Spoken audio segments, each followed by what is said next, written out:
So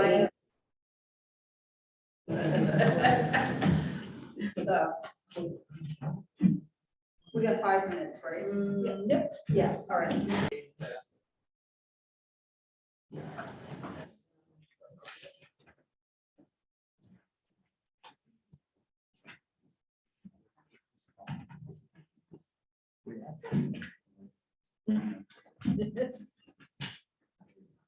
Good evening.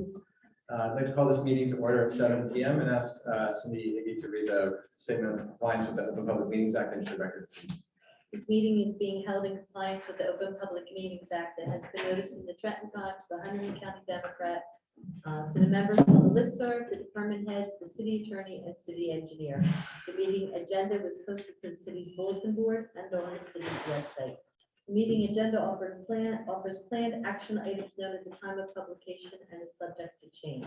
This meeting is being streamed live and recorded using the Zoom meeting platform. Roll call. Please. Councilwoman Kaminsky. Here. Councilwoman Lambert. Here. Councilman Lai. Here. Council President Stegman. Here. Mayor Noah. Here.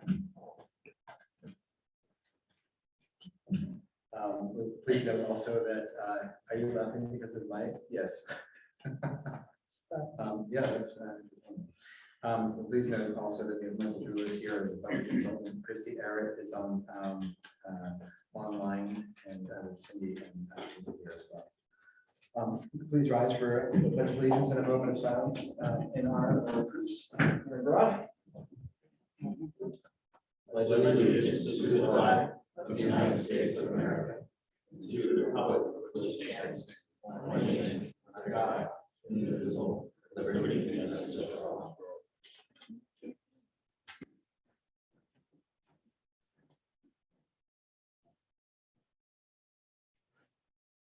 Thank you.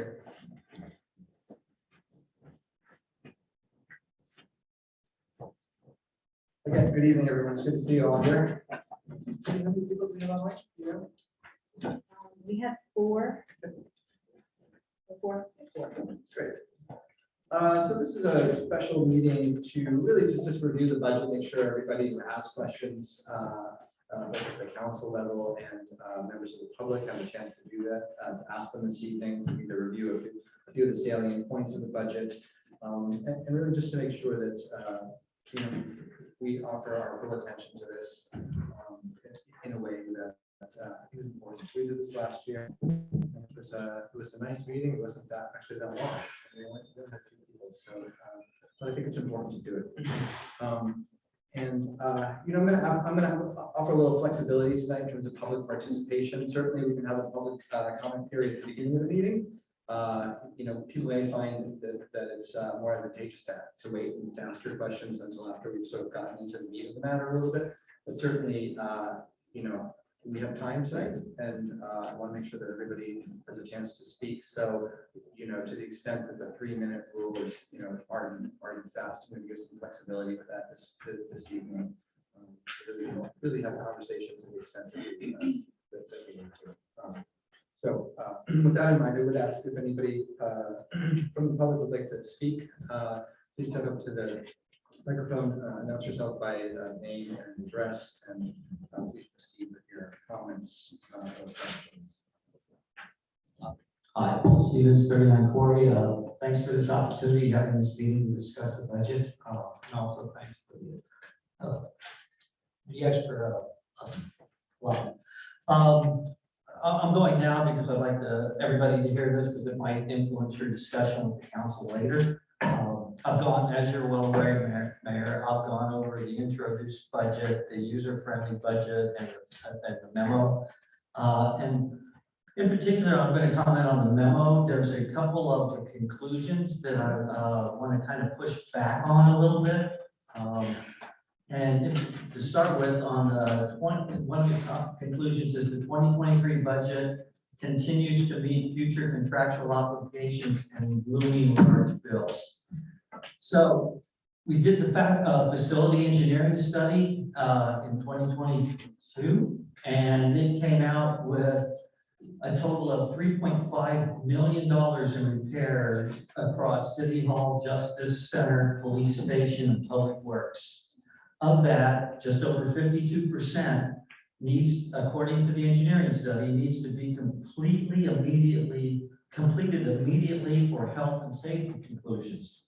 And nearly 40% needs to be completed within 5 years. In this, I've never seen a long-term plan for how we're going to do this, even though we've had to study for a year.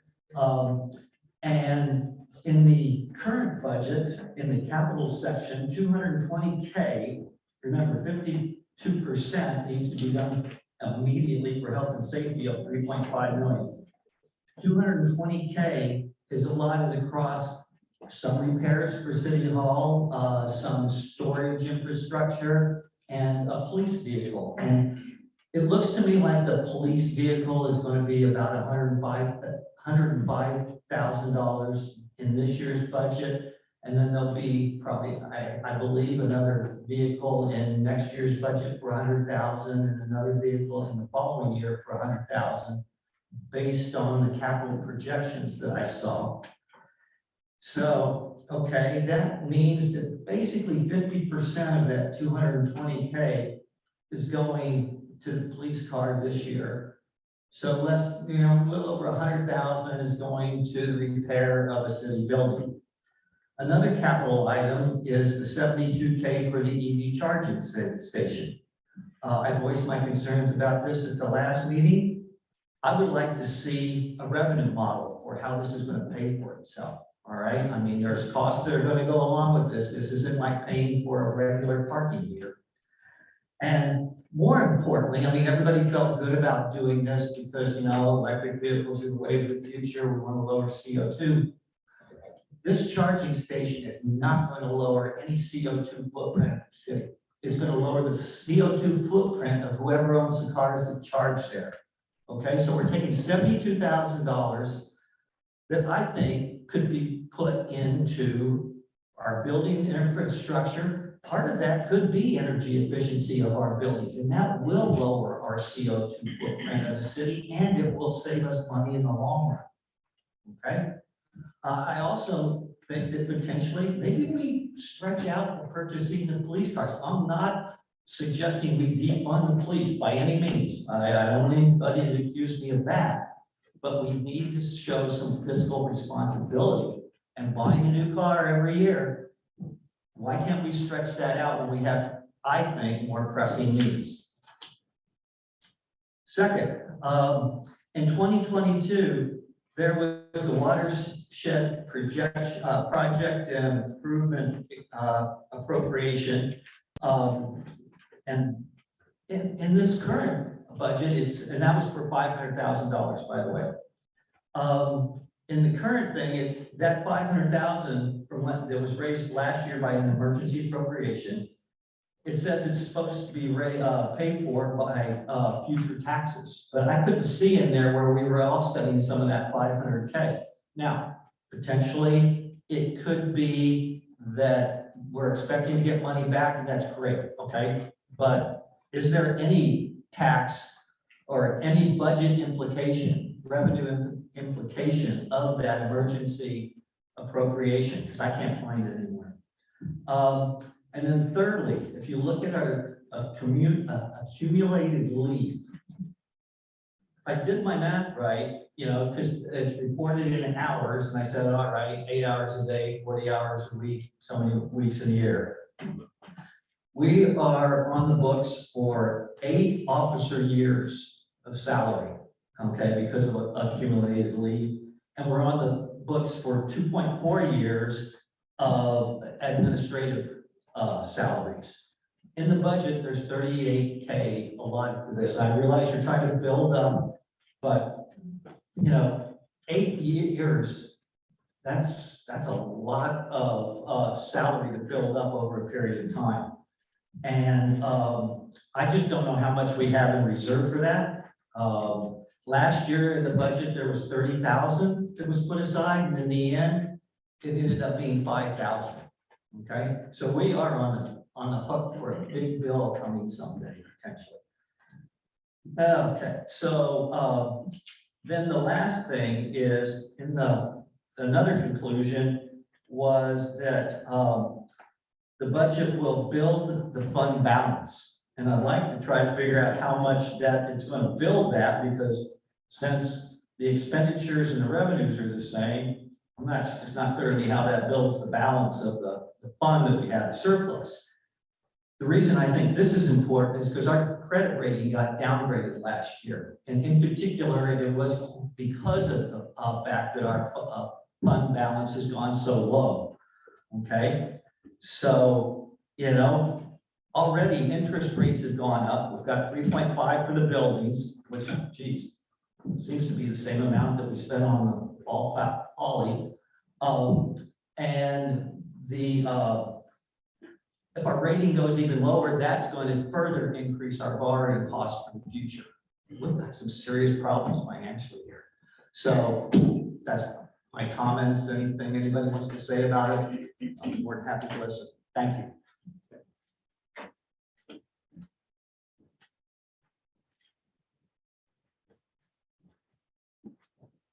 Good evening, John Henchek, 99 Quarry Street, right here in town. I wanted to make reference to the recording on the Zoom. I had on my side of the Zoom meeting what some people have told me was envelope delay. As I spoke, my own voice came back at me at an increased rate, and I'm having it being looked into, let's say legally, because it indicates that as I got on the Zoom meeting, I was being delayed and my signal was coming back at me, and that's why I sounded the way I did. And I assure you that does not represent who I am. That's number one. Number two, the facilities review needs to be reviewed. If we have a situation where someone does not take care of a building, then it's vandalism. If that occurs in the military, then it becomes something worse. But in the history world, that of historic preservation, it becomes demolition by neglect. And that's City Hall. I was able to secure almost $1 million worth of grant money. Some of you folks helped me with some of the fundraisers, if you recall. That $1 million is not reflected in not fixing the roof and allowing the beams to be exposed when we have previous engineers done by engineers who crawled up in there and took visual looks, and we have reports on all that in any way reflect that this building is going to be the result of needing extensive repairs that I will say the reports are not to be looked at with any degree of respect. And then lastly, one of the things that we must keep in mind, that we are on the state and national register. There are statutory limitations of things that can occur on municipally owned properties, on properties themselves that are on the state national register, and on properties that were actually in view of the National Historic Register District, village apartments, all of which is subject to review by the governor appointed commission that they have. And I think it's important that we all work together, because our future financially in this community can take an off burden to the taxes that we have now and allow the tourists to pick up some of it to generating money in this city. And I know that Ledger got on Governor Murphy's tail about wasting his resources with the 250th anniversary of the American Revolution, saying you are losing out on $1 billion opportunity, Mr. Governor. And we have that here, because this, I assure you, is the most important between here and Novo, is the most important of any of the locations in the American Revolution. And I can detail with you, I just did with Mayor Keller at Fells Park, and of course that wasn't on an official meeting, but the importance here is that we can bring in tourism that tends to stay longer, not cause problems, and spend some money. I thank you very much for your time. If we don't work together, as Benjamin Franklin said, we hang together, or we hang alone, but we're gonna hang. We have to work together to be able to take what we have here. And when you have a house where Washington had to pay more to clean it up than he did for food or drink, because they trashed the place, it doesn't get any better in American history. So I thank you very much for your time, folks.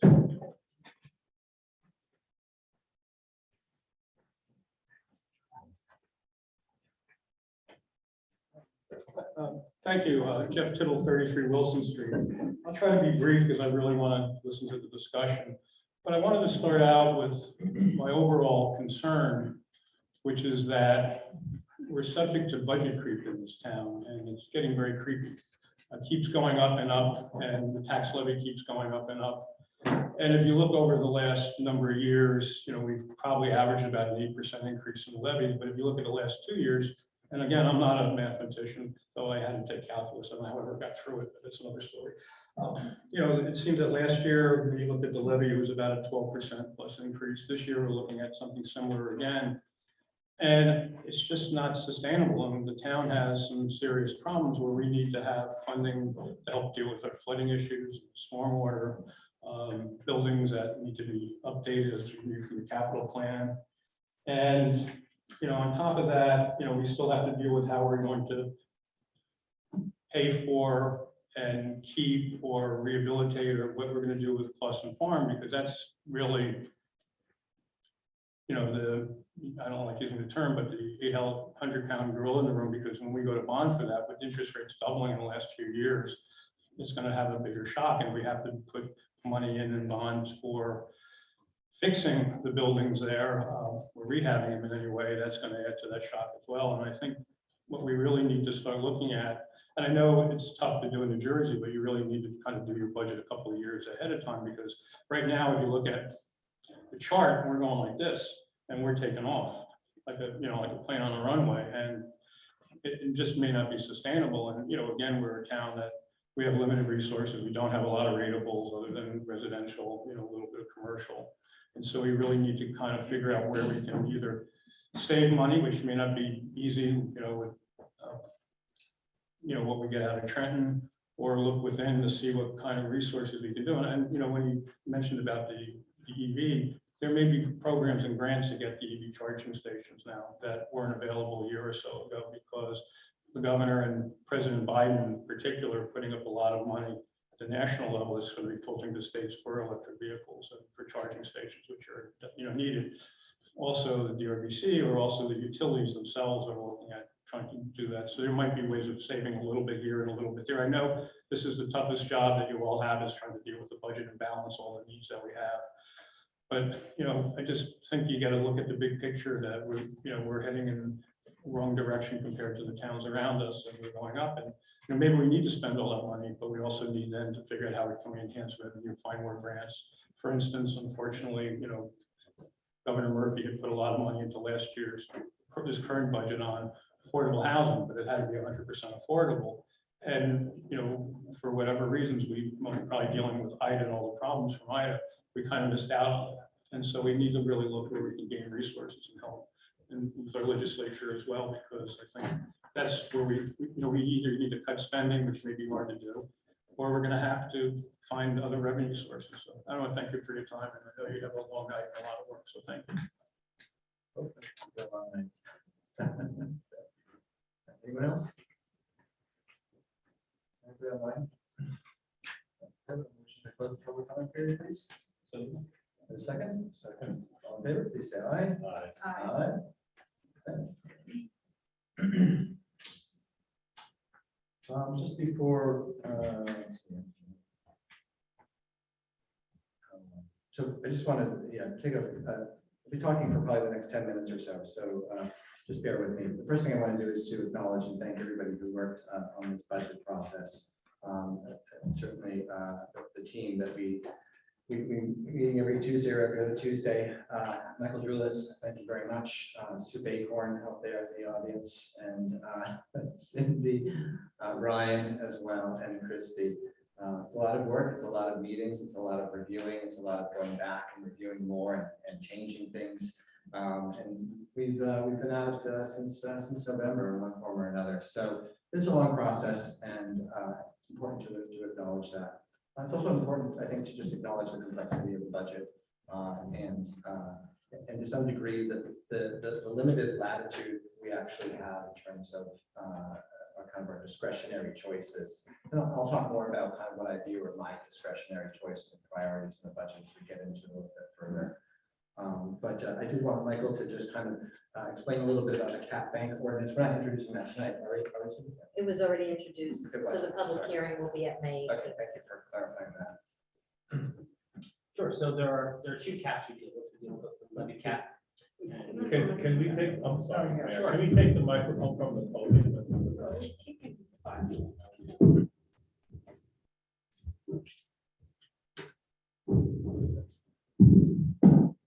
you. Sorry for interrupting, but No, not at couldn't all. hear you, so.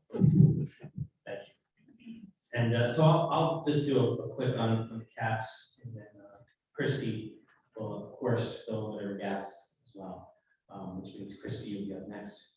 So we have two caps we deal with in the budget. One's our levy cap, and that's the amount that we are permitted to raise in levy year over year. There's limitations on how much that will go each year.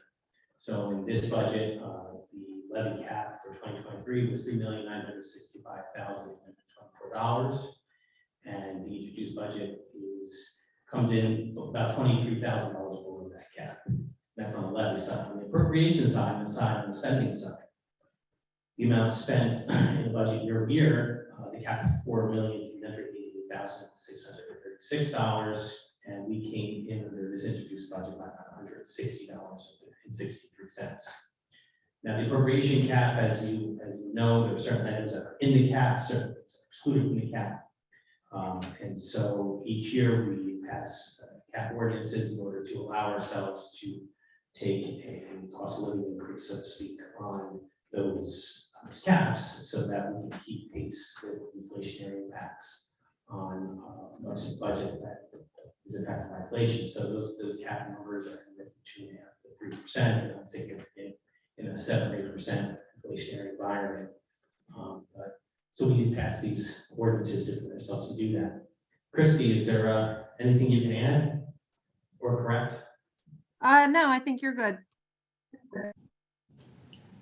Safe answer, thanks, Chris. Great, thanks, Michael. So yeah, I was talking kind of about a team effort. I also want to acknowledge, the public. This year in particular, Paul Stevens, who managed to find a couple of errors in the budget as it was posted to the city website after it had been through the CFO, the auditors, and the state. So thank you for your eagle eyes, and we appreciate knowing when there are errors and having them corrected. So for everybody out there who thinks this is fun and makes a hobby of it, I bow to you and say thank you for your participation and your willing to engage with us. So parts of this I'm just going to kind of read through, and then other parts of it I'm just going to kind of explain a little bit more generally. So everybody's probably seen the overview, the budget message, and I'm just going to go through a few of the particulars just for the record mostly.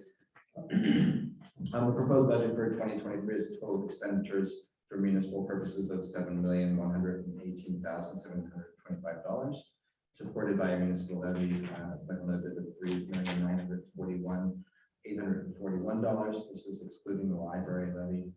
Estimated tax rate for municipal purposes will increase by 0.0355, which is an 8.5% increase over 2022. We'll note that it's the third year in a row declining increases. That's kind of a nice, it's a nice political way to say things are getting a little better, but still we have some work to do. And then for every $100,000 of assessed value, there's an $8.82 increase per quarter. So, last year we just put in the average. This year we've actually included a table which includes the assessed rates all the way up to $1 million, which just makes it a little bit easier for people to calculate kind of what the difference is from this year to last year, and what their increase will be this year. So I hope that's helpful for people. Most people have a sense of what their house, obviously you can check to see what your house is assessed at, and that will give you a pretty good indication of what your increase will be this year. The increase of $438,000 is largely driven by rising costs due to inflation, increases in the state health benefit costs of pension obligations, increased costs from IDA recovery efforts and long-term debt service. The debt continues to be a significant driver of the budget at $9.6 million this year. I think it's probably the highest it's ever been, and it's probably around 23%. So that's a pretty significant number, and I think it's always worth noting that that has a serious impact on the budget. And then here are some large shifts that have happened this year.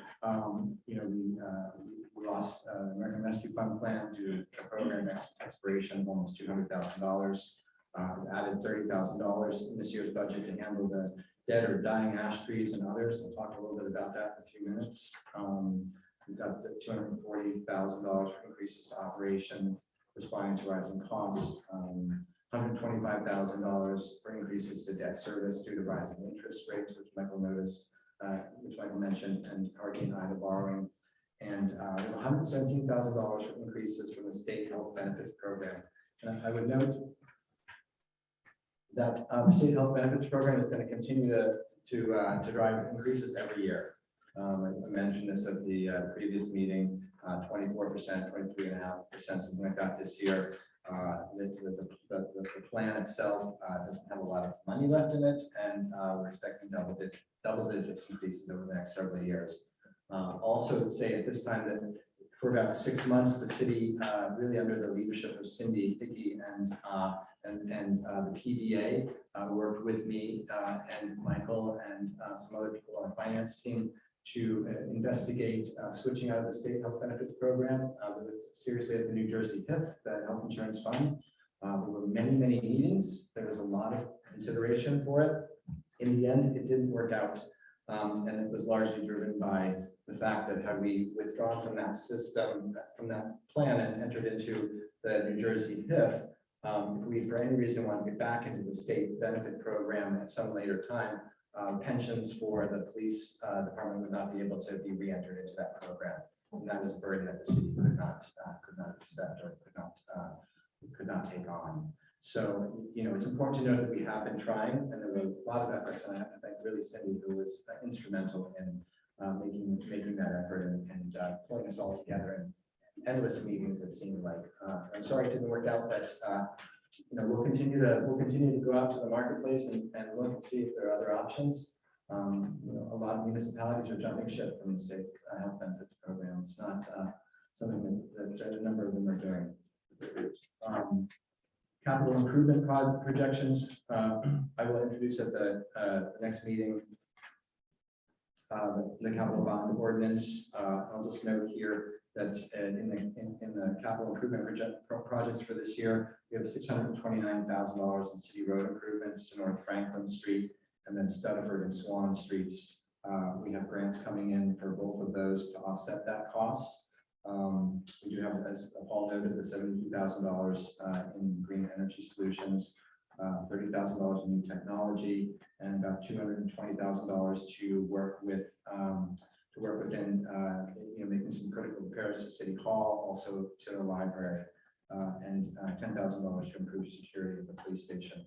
Just a couple of things about capital improvements. This year, it's true we have incredible needs that were identified in the facilities report. And it's also true, I think, John, that we could take another look at that facilities report. I have spent time looking at it, and I would say that obviously I'm not an engineer or an architect, but it seems to me there are a number of those priorities, the second and third tier priorities at any rate, that are probably not really necessary. So I think that we should take a look at the report again and determine, what kind of ways do we need to invest in our buildings. Just a couple of things about my thinking this year. I do believe that we do need to do this work. I also need to be mindful of how much we're borrowing in a given year, and we haven't set a plan forward. But for this year, I set what I consider are the most critical projects, right? Repairing sidewalks that are clear trip hazards, dealing with the leaking roof in City Hall, et cetera. This is probably a good time to know a couple of things when we talk about whether it's Jeff or Paul or John, about how we fund some of these large projects. I will say that this year, I have asked for a supplemental appropriation from the state for $500,000 to help us bring the DPW yard into a better condition, potentially to upgrade the building and add a Butler building for our trucks. So I'm hoping that will come to fruition. And also, and maybe more significantly, this just happened today. I did submit to Assemblywoman Reynolds Jackson's office a request for the 2024 library bond in the amount of $825,000. It was something that we kind of did fairly quickly, but it was great to have the museum report because we were able to submit that and sort of go through a line item and say exactly what we thought were the most pressing capital needs for the library. And I, in talking to her office, this will be submitted, and we'll know in June whether we have that time for next year. So I don't want you to think I'm not being mindful of the big tickets here, but I also do think that it's important that we try to get some money from the state through supplemental appropriations. And I'm willing to wait a little longer to see if we can do that before we start, building our bond ordinances. And it may be that these costs are too high, and we need to revisit the conversation about, do we want to keep all of these buildings? I mean, we have to be realistic. If we want to talk about debt, I'm happy to talk about any of these things. So that's where we are with capital at the moment.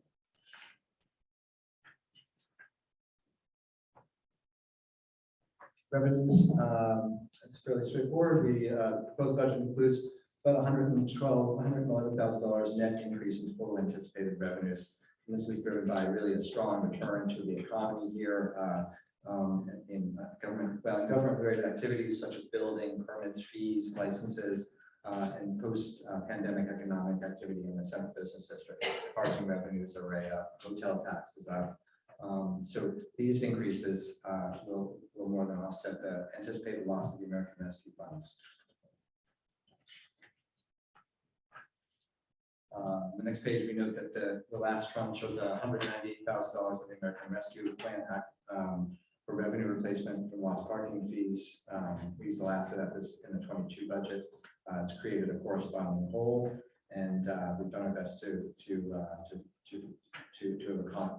plan for this and build the necessary reserves to fill the gap without cutting into operations.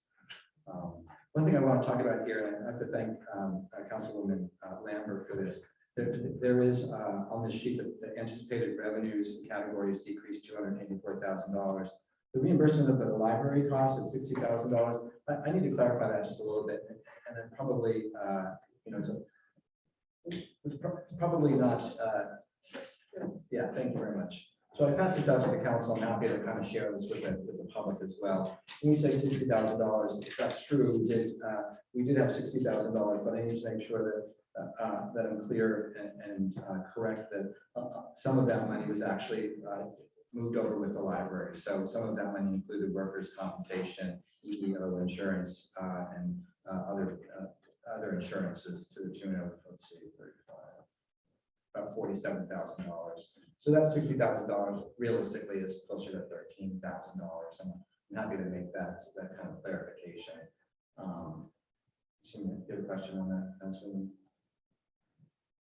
No, well, you said 47, but you grabbed it, like, what about the other service? Say, Well, so, 13. Well, so we're you'll like- see that on the sheet. So cleaning, so there were a number of expenses that the city did previously incur that we're not incurring now. They picked up their cleaning. They do the snow removal, the PPA services, the payroll, all of that is no longer kind of on the books. So we did lose some revenue there. Yeah.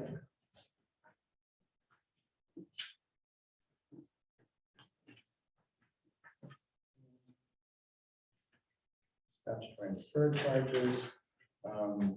So there's one thing here that maybe some people might not understand, the total deferred charges, $256,000. But these deferred charges are a result of an unfunded ordinance that the auditors asked us to put in the budget and then fund with the capital surplus. So it's an in and out with zero net impact on the tax rate. If you have any further questions about that, we can get to that. At the end. And then just in terms of appropriations, in this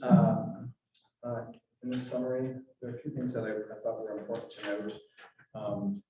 So, you know, for me, one of the priorities of the budget is people, is the staff that supports the municipal services. And, you know, I think that over the last year and a half, I hope that the public has seen some increase in public service and a willingness, not just a willingness, but an expanded ability to serve the public efficiently and well. So, you know, for me, kind of looking at appropriations, I look at our people, and there are some priorities here that I'd like to note. So I'm just going to go down to the list a little bit because I know there'll be some questions about this. So when you're looking at some of the differences here, we look at the first one on the appropriations is the municipal court. We do have a swing in that, fairly substantial swing. We have to hire a new court administrator this year, and we were told, you know, flat out by the judge that that the salary range that we have been paying is inadequate and is not in line with other municipalities. So we have to increase our base salary offering to a court administrator. So that explains part of the difference there. And we are in the process of hiring a new court administrator. Our court administrator retires on June 1st. Right in the middle of the process, and I'll have some news about that by the 18th. Mayor and City Council, you'll see here, this is a number that it is up 979%. Some of that, well, 30,000 of that is the line item for tree maintenance. And so that explains that. And, you know, otherwise it's a very small incremental difference from the previous year in terms of other expenses. Other expenses, as we know, are, you know, trainings and hotels for when I go to the conference and that kind of thing. Public works salaries have risen. So public works has been an area of focus for me. You know, let me just find the numbers here. So this year I've increased salaries for 4 people, and this is the 4 people that work on the backs of the trucks, and the recycling trucks and the garbage trucks. So when I took office in 2022, these people were earning no more than $15 an hour. These people should live in our community for a full-time job. I just do not think that that's acceptable. So this year I raised the salaries of those 4 people to $35,000, which equates to $16.82 an hour. I feel strongly that that's an important thing to do. Since I did that, 2 of the employees have earned their commercial driver's licenses, which is no small feat. And so that puts them in a slightly higher category. So they've been moved up each to $37,500 for an hourly rate of $18. So those are the salary raises, the salary notes for the DPW. And I'll talk a little bit about kind of professional development as well after I finish up with these numbers, because I think that's important. Fire official gave her a raise from $25 to $28 an hour. It's still way below her peers in the state, but she's willing to do it.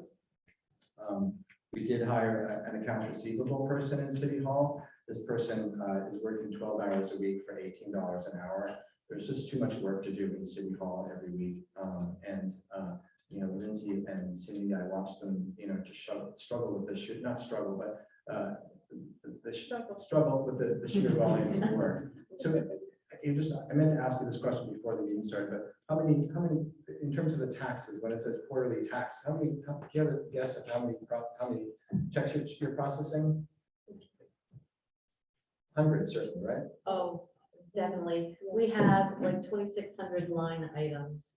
And so of that, I would say 70% of that is by check, and probably another 5% pays in cash.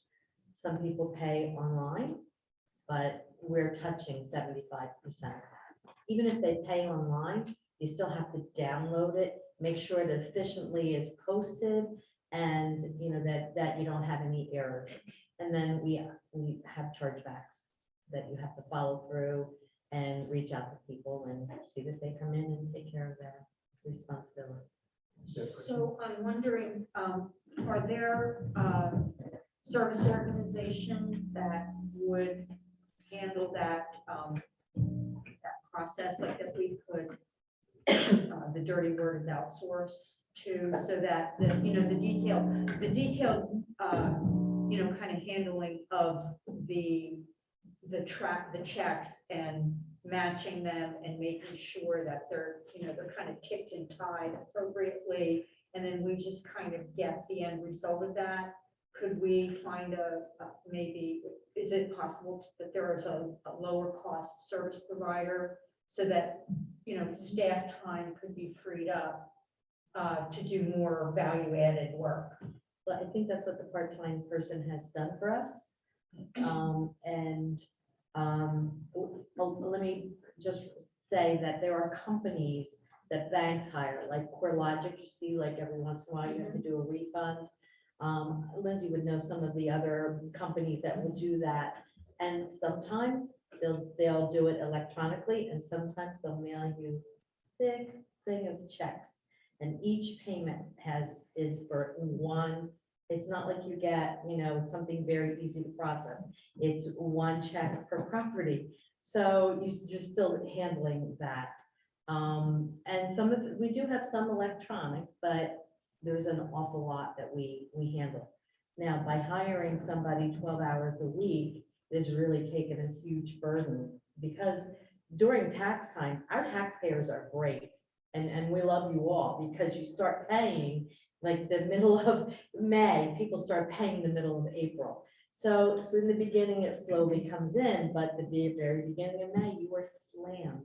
And we found that Lindsay, and sometimes me, would do nothing but taxes all day long, which means the minutes don't get to, the agenda doesn't get to, people who are at the counter licensing, we do what we can, but this 12-hour person per week has really been a godsend for us. Well, I am glad that it has somebody to handle that, but my question was really geared toward whether there was some third party, that handles this for other municipalities. That's their core business, is handling this type of detailed transactional activity and processing it. And then they would be our supplier, and we would be their customer, and they would accept these, the payments on our behalf, and, do all the detailed transaction processing for us. And I just didn't know if there are such services and whether or not we would consider looking at it. Typically, those types of providers operate at a very low cost per transaction, is much lower than the originating or the owning organization can afford to deliver. So it kind of comes down to what's the operational cost of handling each check when you factor in all the salaries and and whatever, like everybody that has to touch it. That's why I'm saying if we might want to look and see if there is a third party that we could, maybe, I don't know, do people do that? I would defer to Michael on this to see, but I would think that because this is a state statute requirement, that that's not something that we would be able to outsource. Michael, are you aware of any companies that do that?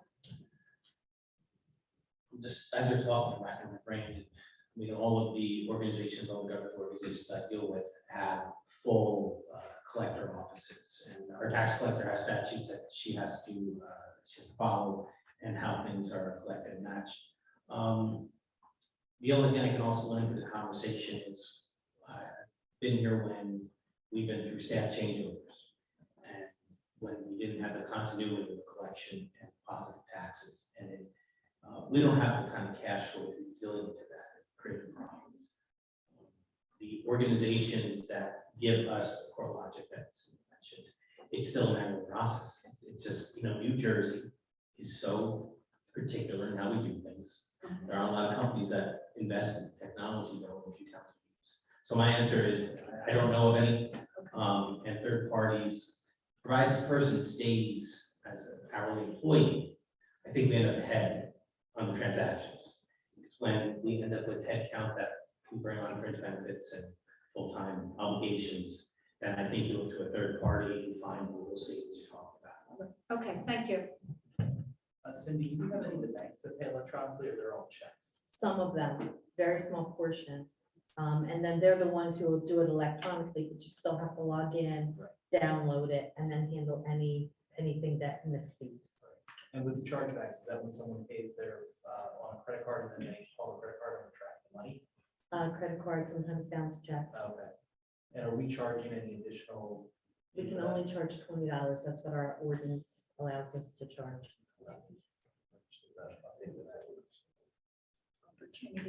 Yeah, I mean, if it's, because it's clearly it's time intensive, so I would think the penalty, the fine has to match the additional time that's spent on that. I assume it's not a huge problem, but it's certainly something you guys are dealing with, so. It's not a huge problem, but we do get two to three, I would say, every quarter. About that. And you do just, I mean, I think it's also important to emphasize, we do have a lot of people coming to City Hall. We have an And awful the lot. window, and it's, I don't know, part of our culture, it feels like, right? To wander into City Halls, the boardwalking community, and a lot of people are coming to City Hall. They do. I mean, I'll be honest, I mean, there's a very small percentage that have difficulties writing their checks, and we have to help them. But people just like to come in and get that receipt, even though they get their check as a receipt, they want that receipt that shows they were on time to make the payment. So, it's funny, but you're standing there and they want you to sign that you received it. So I think if there was a company that we outsourced, I think our residents might feel slighted because they do like that personal touch. So moving on, Mayor and City Council, you'll note that I mentioned this at the reorg meeting. I am going to take my stipend this year. I'm giving it away. So that's the principal difference in the salary and wage line for the Mayor and City Council. Paul rightly noted the accumulated leave compensation, it's more than $500,000. It's a significant sum. We talked about this. I talked about it, highlighted it last year. We will have a dedication by rider for this, so that money will be specifically allocated for that purpose. I don't know what else to say about $500,000 in cumulative leave absence. We're trying to do something, and I'm mindful of it. I'm open to suggestions from the council about tackling that big number. It's concerning. This is where we are with that. These people just can't move. Hotel health.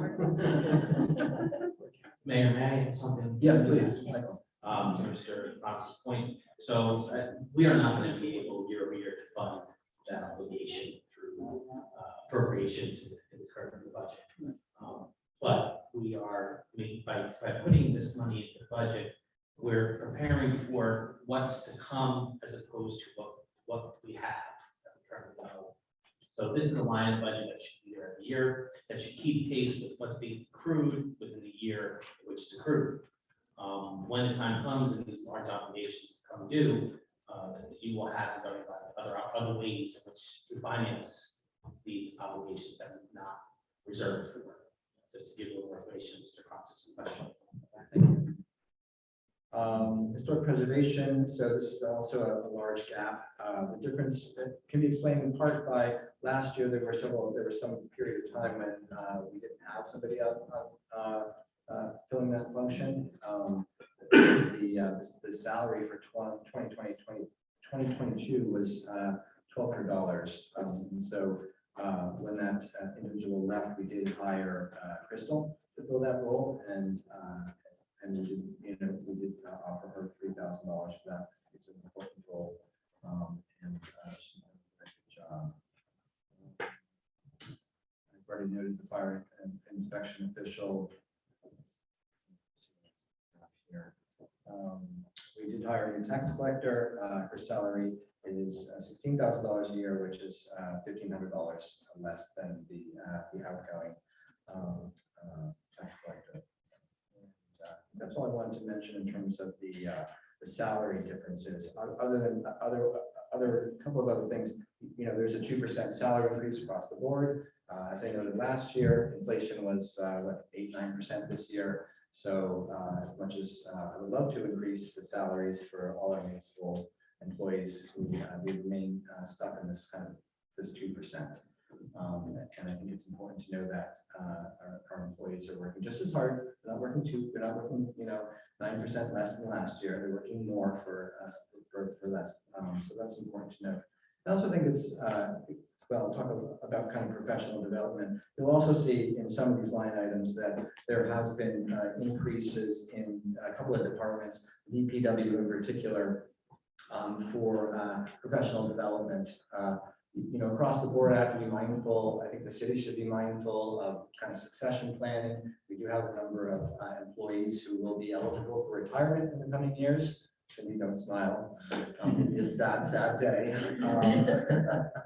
I want to be mindful of what that looks like in terms of our existing employees to make sure that we have a stable group of people. So, for example, in the Department of Public Works, we have allowed Brittany to take 9 courses for Certified Public Works Manager program. That's at a cost of about $2,200. The CDL licenses are a total of about $2,400. So we're investing in our existing employees in some of these ways that I think really will have benefits in the long term. We're building their relationships with us. We're building trust. We're building their professional development, and I think that's really important as well. Lindsay, going through her municipal clerk exam, she got a 93 on her exam. So congratulations. And I would also note that Sue Acorn received a $1,000 scholarship this year from the tax collectors and treasurers of New Jersey to be used for tuition and for taxation and finance. So, well done, Sue. And our employees are very much diligent about wanting to grow themselves professionally, and I think it's something that we should be always highlighting. So that's what I have to say about that. Yeah, there's just one other thing, is the stormwater management, the education for that, and we do have a grant. Yes, that's true. So yeah, we'll be talking about stormwater management all the time. We did get a $25,000 grant from the DEP. We'll get another $50,000 when we finish our stormwater pollution prevention plan. That's going to help fund training and equipment and other things this year. It's possible that next year we may actually have to hire somebody in a capacity to help us through the MS4 Tier A permitting process. It's a very heavy lift. I've talked about it a lot, and we're doing our best to keep an eye on all of the costs this year. Cindy and Lester and I are meeting every Friday to go through the requirements and see what's next. So we've got a good head of steam on it, and I'm pleased with where we are, but it's still going to be a heavy lift in the next couple of years, both in terms of resources, manpower, women power, and finances. And then, just lastly, the balance. We talked about the debt service a lot. I'm not going to belabor the point. It's noted here.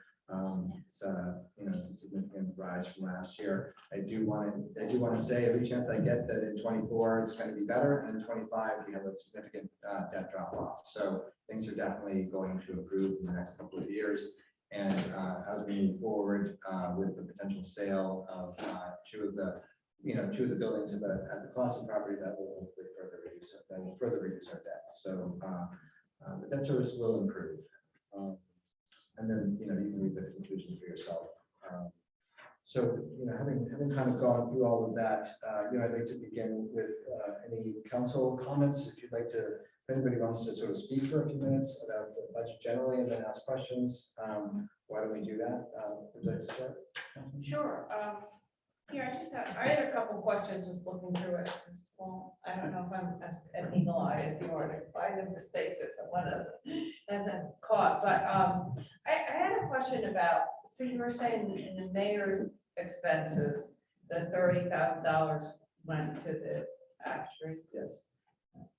That's it, but then, and for the administration, I know you might want to give some folks a flavor of what some of the expenses were for the $89,000 and the expenses for, for that item. I'm sorry. The administration, OE. Oh, yeah, okay. Michael, can you get us into the details a little bit with that? My pleasure, sure. So just to round out the conversation, there is no salary and wages administration line.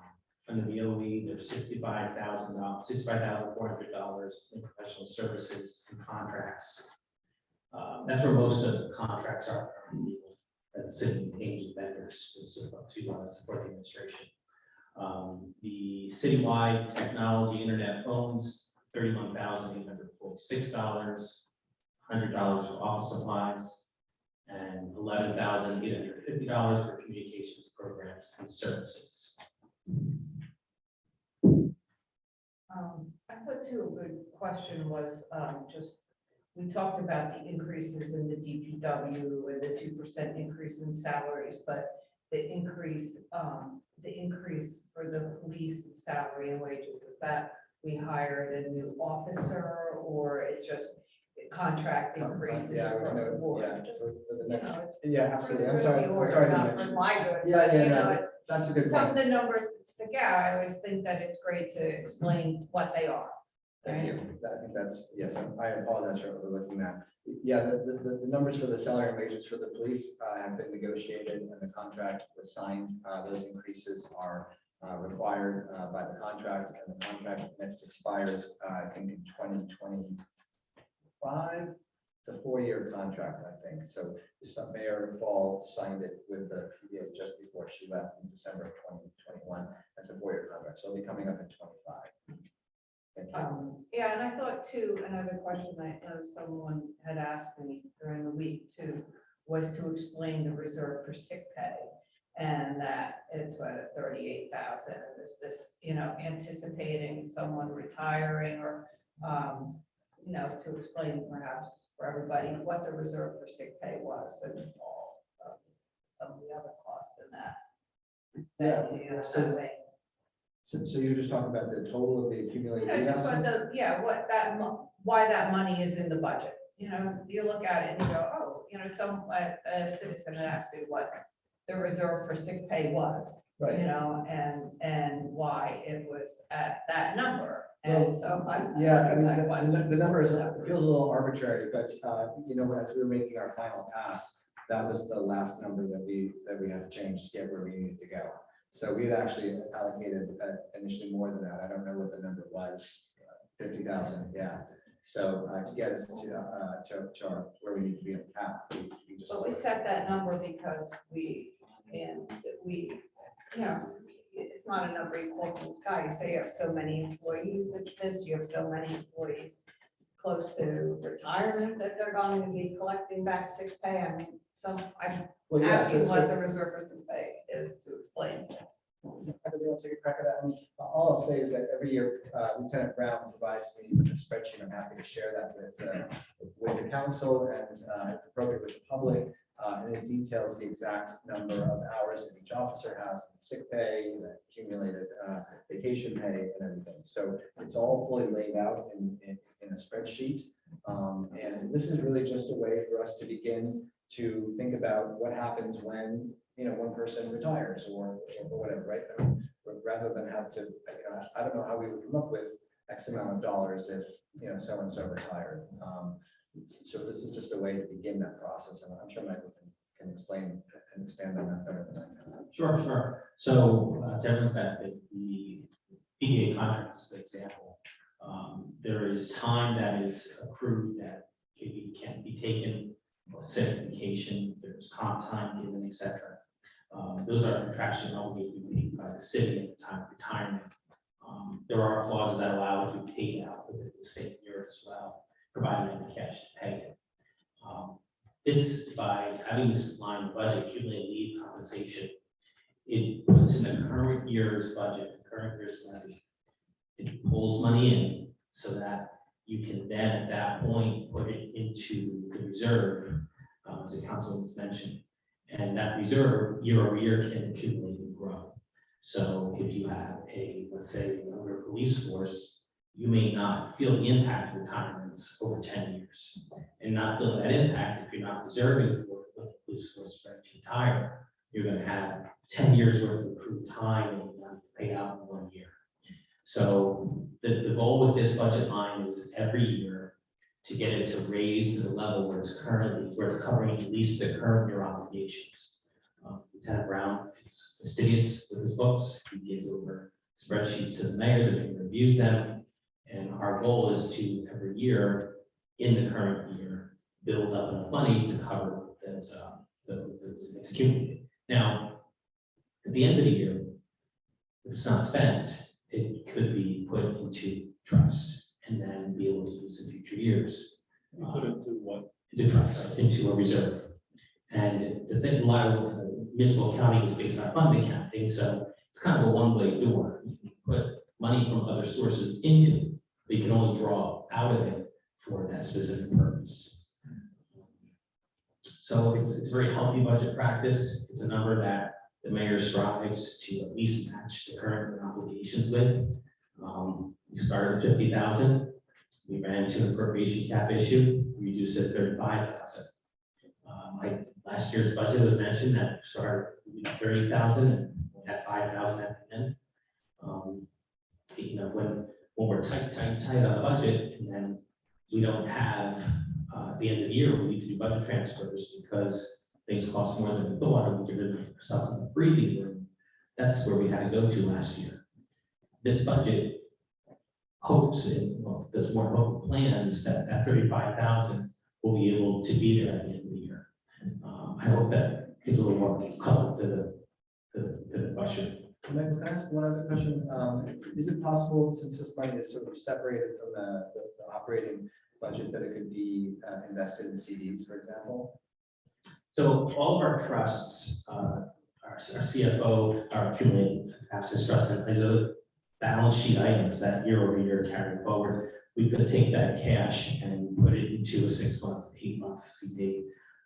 This is something that if you were in municipal government before 2007 was common practice. After 2008, it costs more money to bank than it does to, So as we're seeing rising interest rates, I think the administration is taking the opportunity that where this money doesn't sit dormant, it actually becomes an investment tool.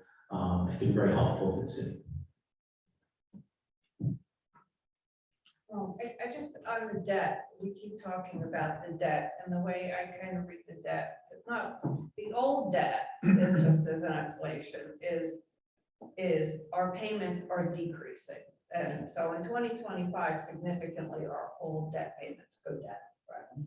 But the question of the new debt, which are the bands that the bond anticipation notes, and it's not just Ida, it's the club, it's buying that Clausen Farm too. So I just want to be clear again, because we do have to be clear on how much we need to sell these buildings, that this was not a revenue like neutral purchase.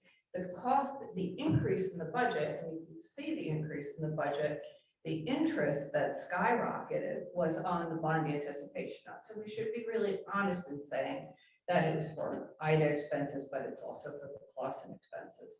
So then going forward, so we're on this bond anticipation note schedule for a while, right?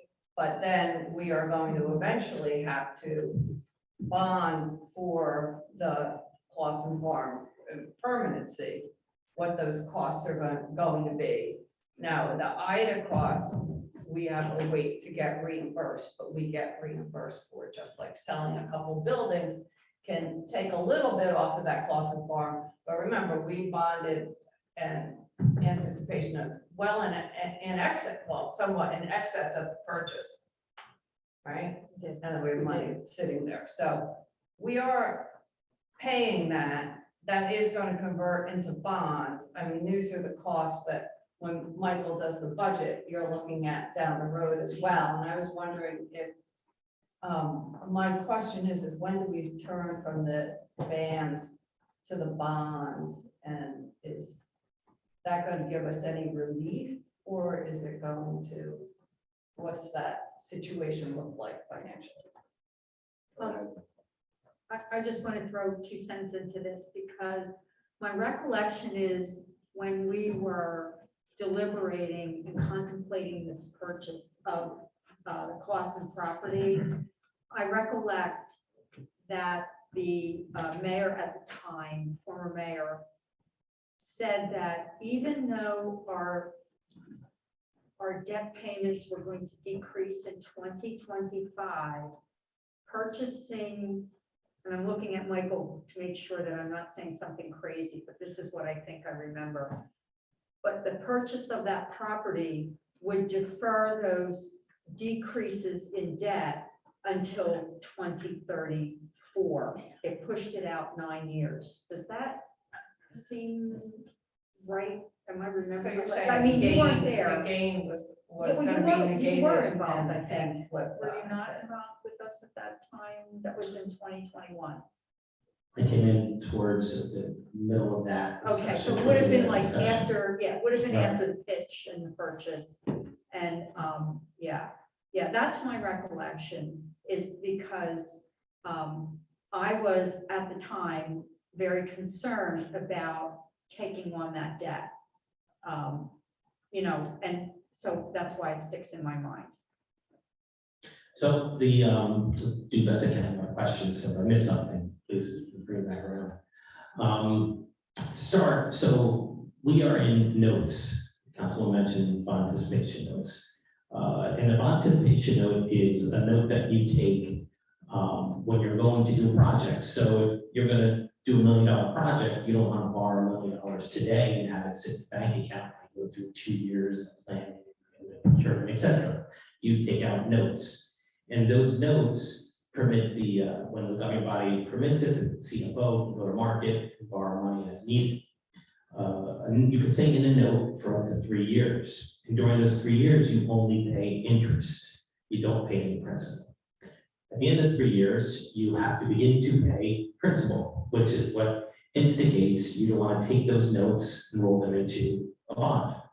So the bond is then a long-term payment vehicle where you fix your rate and you fix your terms and you pay it over whatever the useful life of that which you purchased was.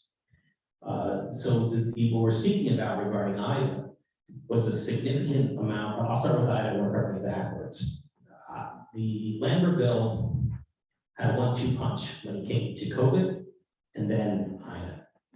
And it was, for most other communities that have a little more of a flexible structure as it relates to the ratables, it wouldn't have been as big of a deal. But when you have a smaller budget, every dollar hurts a lot more. And to have that 1-2 punch forced us in terms of our borrowing, it really had a bigger impact. I'm glad we recovered from COVID, and I say that because the help that came from the federal government, this budget, through the plans that we put in place over multiple years, the strategic use of reserves, we've been able to recover, and that loss, while it hurts, it's now been smoothed into operations. With the immense amount of work that having done for IDA, much more borrowing than we're used to doing. And the good news is all the reimbursements are going to cut back. So I think the mayor has said we're estimating 75–85% of that money that we put out in notes for the IDA repairs, we're going to get back. But we didn't get it back in the same calendar year, which we borrowed the money. So the rules with notes is, even if we pay it back today, the budget has to account as if you hadn't paid back the interest.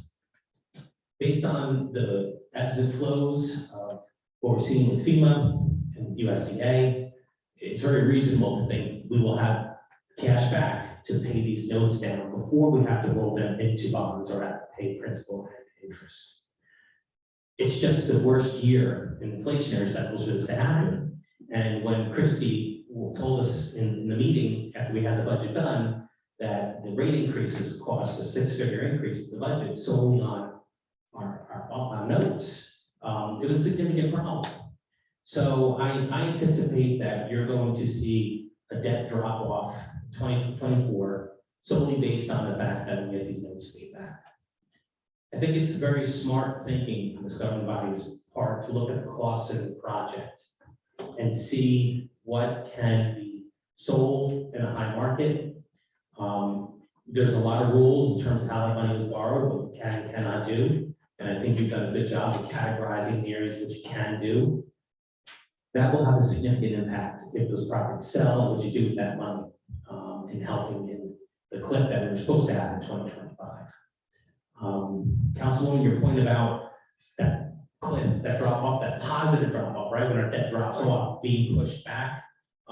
There's some truth to that. I don't know the years and the dates and numbers that you said, Councilwoman Kaminsky. I know you've seen the tables with me that I shared with you that kind of show when it happens.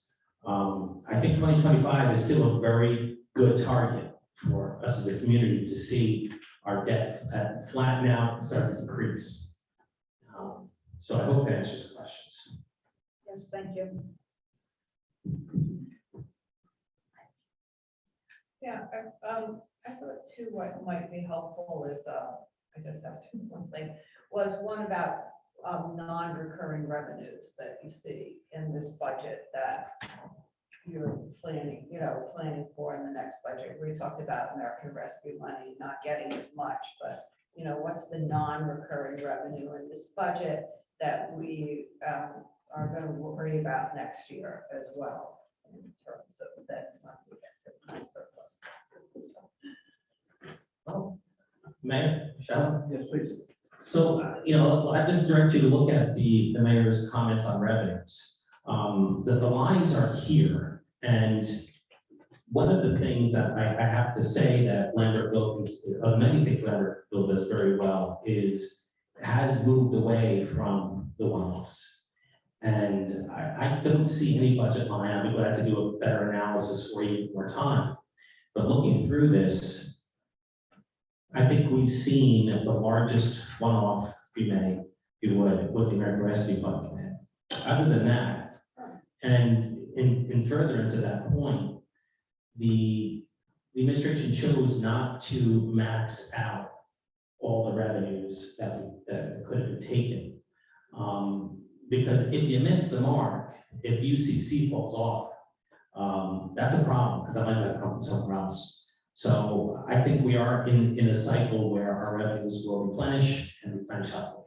And I would just note that, the one thing I didn't mention is that we have added a cannabis revenue line this year. So we have conservatively estimated, I think $35,000 in this year's budget for revenue. The one cannabis business that's due to open sometime in the next week or two has projections of close to $500,000 a month. And so the 2% of that, we conservatively estimated 1% of that through the balance of the year. So, I don't know what that revenue is going to look like next year, but it's going to be a significant source of revenue for the city, especially if the other two businesses open up. So, that's another point I would just make. Having a $35,000 new revenue line in the budget feels pretty good, even though it's only $35,000 this year. So, it's something to throw in the mix.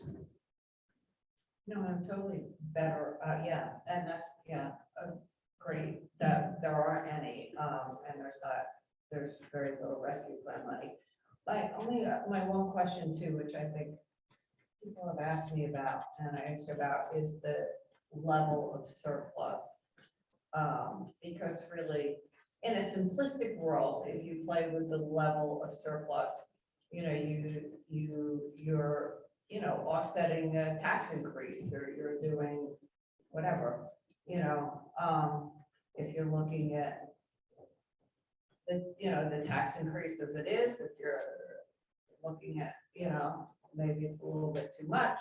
So I didn't know what you based the surplus on, which is, I think, great for people, for us to discuss why it's at that level, what it means to the budget. And then what it means to us, and I think Paul referenced our bond rating as well. In reading what S&P said about us. It was really much more about revenues than it was about rainy day funds, but I didn't know if you had anything to say about that for us. So, you know, it's the concept of surplus. Surplus is a measure of our savings, so to speak. And the first goal in every budget is to set a surplus number that you know you can replenish. And that's your anticipated surplus. So we have our surplus account, our savings account. And then every year, there is a certain amount of it brought into the current year operations. This year, the budget brings in $250 million over surplus.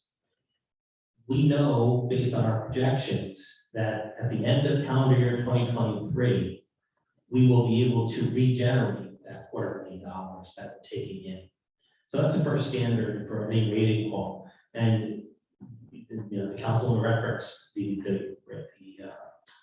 credit rating in city. The rating houses have aggressively turned their attention to municipal finances. When you have, you know, stories like what happened in Detroit and other parts of the country where towns were asking for bankruptcy. You know, fortunately, New Jersey, as we are very unique, we don't run into those problems. We function on a cash basis. We can only get ourselves so far in trouble. But I think that the rating agencies, what you used to do, maybe 1 or 2 rating calls in your career, I think since the mayor's been elected, we've done 3. Every time we borrow money, every time there's a seismic shift in our budget, our financial advisors have to report that to the bond houses, and then they call us and talk about everything's great lender.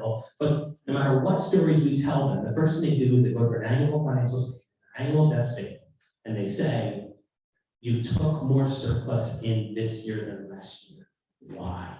Is there a deficit in operations? Are revenues struggling? Did you have a new appropriation you think about? And I've done enough of these calls that everything can be great in Lambertville, or we can have all kinds of problems. But as long as rating houses see that we never take more never anticipate more surplus than we replenish, and at the end of the year, if we replenish more than we took, it's a positive sign. Then they balance that with what's in our reserves. So they ask, you know, are your contracts open? Are your contracts closed? If your contracts are closed, you have predictability of what the next 4 years of your balance sheet is going to be in terms of accumulated assets. And what are you doing about that? So these are the yin and yang in the process. When we get to the end of this year, our hope, our plan, is that we will replenish $250 million from our revenues that will exceed what we said we were going to do. And then whatever we do above that $250 million is going to go into build our surplus. Now, the benefit of that would have been if we had a healthier surplus and we had got another item, we could go to our cash reserves to do some of these projects, as opposed to having to borrow for $500,000 million projects. And I commend this community because, as was pointed out, every year it's a tough budget year, but you're building reserves and you're funding operations without leaning heavy on savings. Being a flood-prone community, the state is very clear on the improvements we're going to have to make in the near future. And I think that these type of practices put us in a good position, because when you're tough, when we have tough choices, they're easier to make when we have some cash and savings.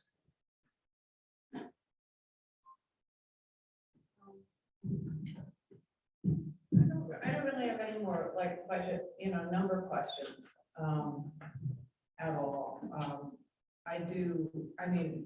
Just in a general comment is that I know as a community, and lots of folks have spoken to me or spoken to other people, my personal feeling is that we do have to continue or even budget with our mind on taxes, because it's not the tax increase that we can feel that we look at every year, but it's the cumulative tax increase when you look at what has been happening over the past 3 years, because the tax increase from 3 years ago, I'm paying on top of the tax increase that we have now.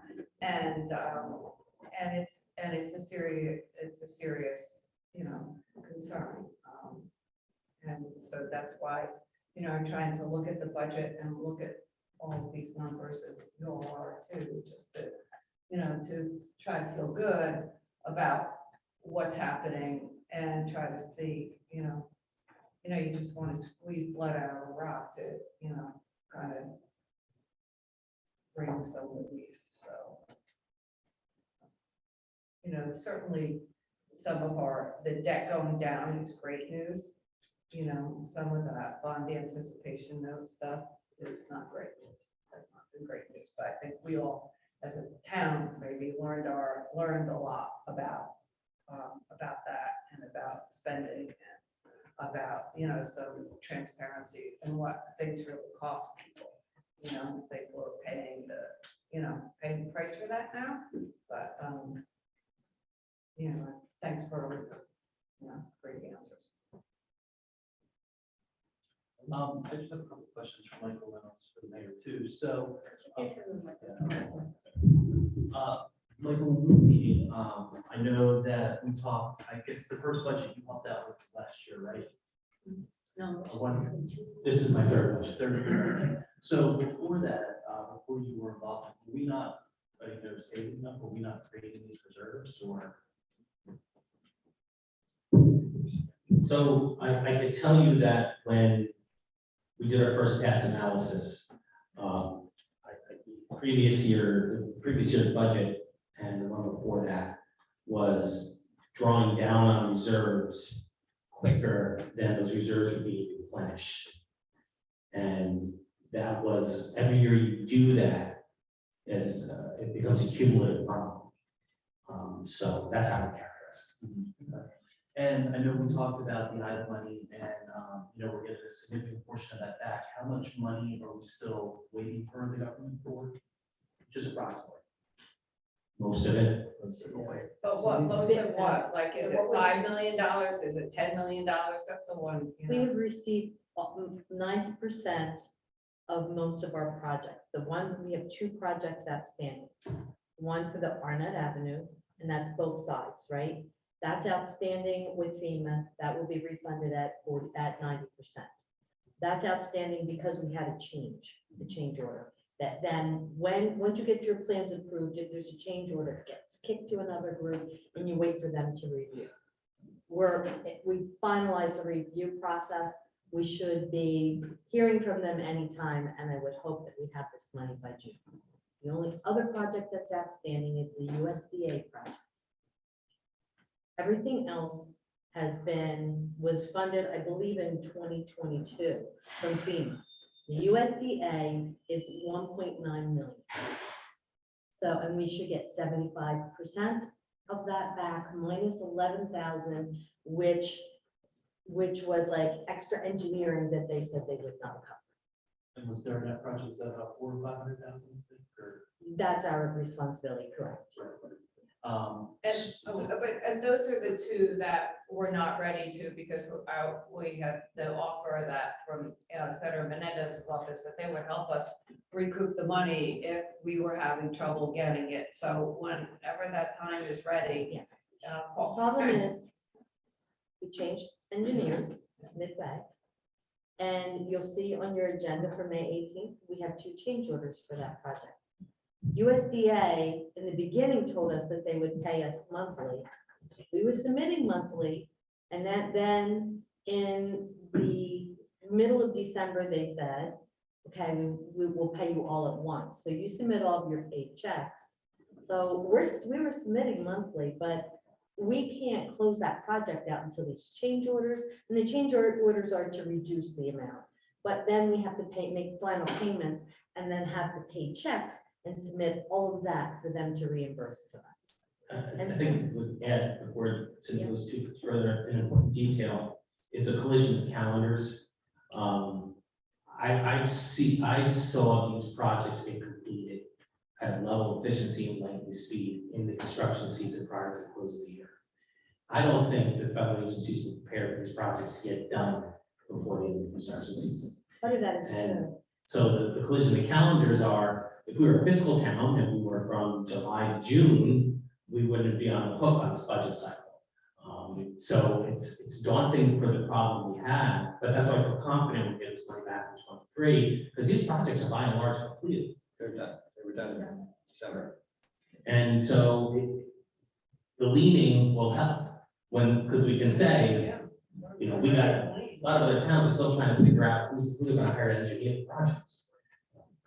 So it's a significant amount of money. My concern is obviously, I hope, you know, that ceiling, you know, we strike a deal with that, but what happens if we don't? And that one's further delayed, how's that gonna affect us? Are we prepared for that? That money is some obligation by grant letter. Okay. Whether or not that seal goes, that money is assured. Okay, good. So As we're not much as the federal government assures it. we're just waiting on it. Okay, and so until then, we're just essentially paying interest on it. So the Clausen property, we agreed that we're gonna take the Green Acres money. How does that fall? Does that just pay down the debt once we get it? Yes, that's true. Okay, and the same thing for when we sell if we do sell, portion of the Clausen property, correct? That goes down to pay down that debt service. I would have to check with Bill Opal on that. My guess is yes. I remember that, I know we have to use the Green Acres money, but we didn't specifically ask Bill this question. But I think the way that we got the no interest loan or whatever it was initially would require that. But I would just want to verify that that's true, and certainly how we commit to it. I think everybody on the council would probably commit to that. So. Yeah, I think that's what I recall, that when any part of the property would get paid off, that is out of in the exemption zone, it can only be used to pay down the debt on the property itself. And then if you're not ready to pay down the debt with it, you put it in like a defeasance fund or something, you do something with it, I believe. You can't use it otherwise. Right, Put it in Right. your sock. Yeah. sock right, exactly, put it in the kitty, as we call it. Just what we're talking about, the Clausen property. Hopefully there will be another matching grant given from the county, which will pay it down. We're hoping, right, that comes to fruition. And I guess my next question is for the mayor too, you know, with shared services with municipal court, is that an option that we could look into? Just because it doesn't seem like our municipal court is very busy, I don't know, do we need a full-time person? Actually, our municipal court is very busy. Yeah, absolutely. We have a full-time person and a part-time person in the court. Yeah, they're busy. We briefly talked about the possibility of a shared service. I'm not opposed to looking into it, but yeah, I don't know. Have we ever done, have we ever considered it? Has it ever been discussed in any formal way, Cindy, that you remember? I know that we had talked about it, but it didn't go very far. I will tell you that throughout the interviews, when we talked about this, they do about 630 transactions a month, which, you know, and then you add court into that. So it is a very active court, and we do have a lot of people, just like they pay their taxes, they come here The to pay window. in person. I know, I think last year, did we increase the construction code official time? We had more time with them, is that correct? Now? Yes, yeah, and I'm happy to review that. In just a second, I'll give you that information.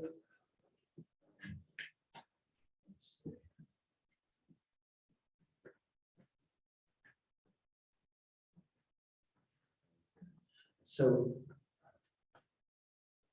yes, so last year, we moved the construction code official from a part-time position to a full-time position as of July 1st. There were a couple of things happening with personnel. The zoning officer had left, and it seemed a good idea given the volume of Frenchtown and the additional responsibilities.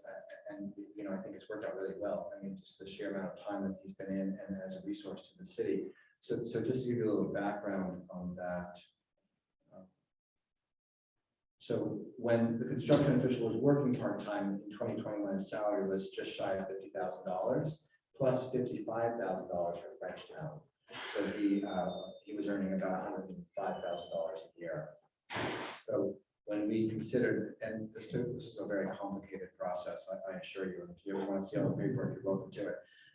So you know, we negotiated him to a full-time position, And what that did was we added the zoning officer responsibility. The zoning officer paid $10,000 the previous year, and the plumbing subcode official, which was just shy of $25,000. So he would earn about, these are just my notes from last year, $83,000 from Lambertville plus $55,000 from Frenchtown. The salary was negotiated up a little bit farther, just a few $1,000s beyond that. And that's where we landed with it. So it wasn't really a big increase because we took it from other areas. Correct. Yeah, it was basically a reallocation of other positions, plus a small bump at the end. And the only reason I asked, I know, I think East Hamilton is looking for a construction code official, so I don't know if there's any opportunity to do any shared services with them or not. But just, something to think about, I guess. Yeah, I'm happy to call East Ammo, absolutely, Yeah. and have a conversation with them. He's actually pretty busy. No, and that's why, I don't know if we have the time to give to allow that shared service. Yeah, well, let's get through the flood damage prevention ordinance and then we'll talk about it. There's no question there. Mayor on the court, if I may? Yeah. The Lambertville courts are a loss leader across the state. Lambertville, because we have a significant parking revenue and it's paid by people out of town. But just for numbers, the court revenue is, it just paid for $168,500 this year. But the expense for the court is about $130,000. So, for the community's doing well in an area where a lot of it is really strong. And just one last thing about the court, I will note that we are considering a move to e-tickets for parking, which would streamline operations quite a bit. And there may be, ways in which we could accommodate further personnel changes. So, but I'm getting ahead a little bit there, but we are looking at. Woman, member? First of all, I'd like to thank my two prescient council members for asking a lot of my questions. Thank you. I want to go over, I want to just talk again a little bit more about the surplus discussion, because it always generates lots of interest. So the $250,000 is what we anticipate being able to recoup from our operational revenue. Is that correct? Correct. If we exceed that 250, and that $250,000 goes into the piggy bank at the end of the fiscal year. Yes. Right, when we do that.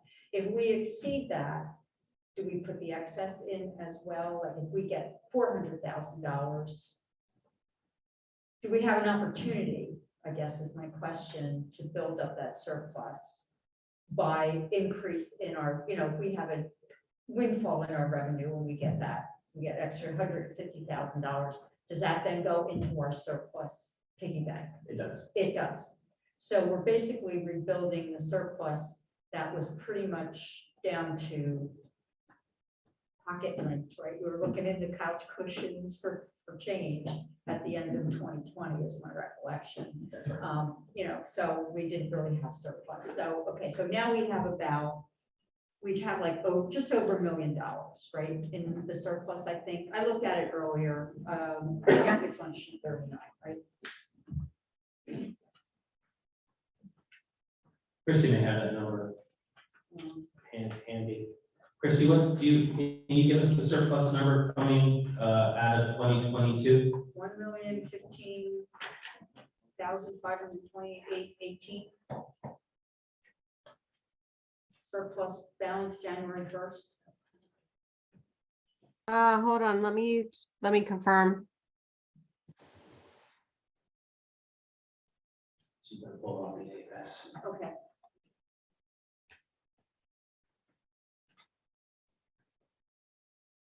But the numbers, in round numbers, yes. That's, yeah, okay. So you can just jump in when you get there, Christie, I'll move on. So on sheet 12, there's this admin operating expense for $89,000 general administration. What is that? I'm not sure I understand. I should have probably asked you today when I talked to you, Mayor. I'm sorry. That's all right.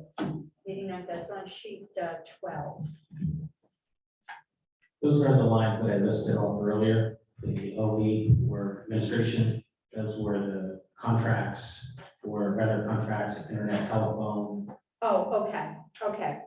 So they're like, there are contracts. Okay. Essentially, yes. All right, I missed that part.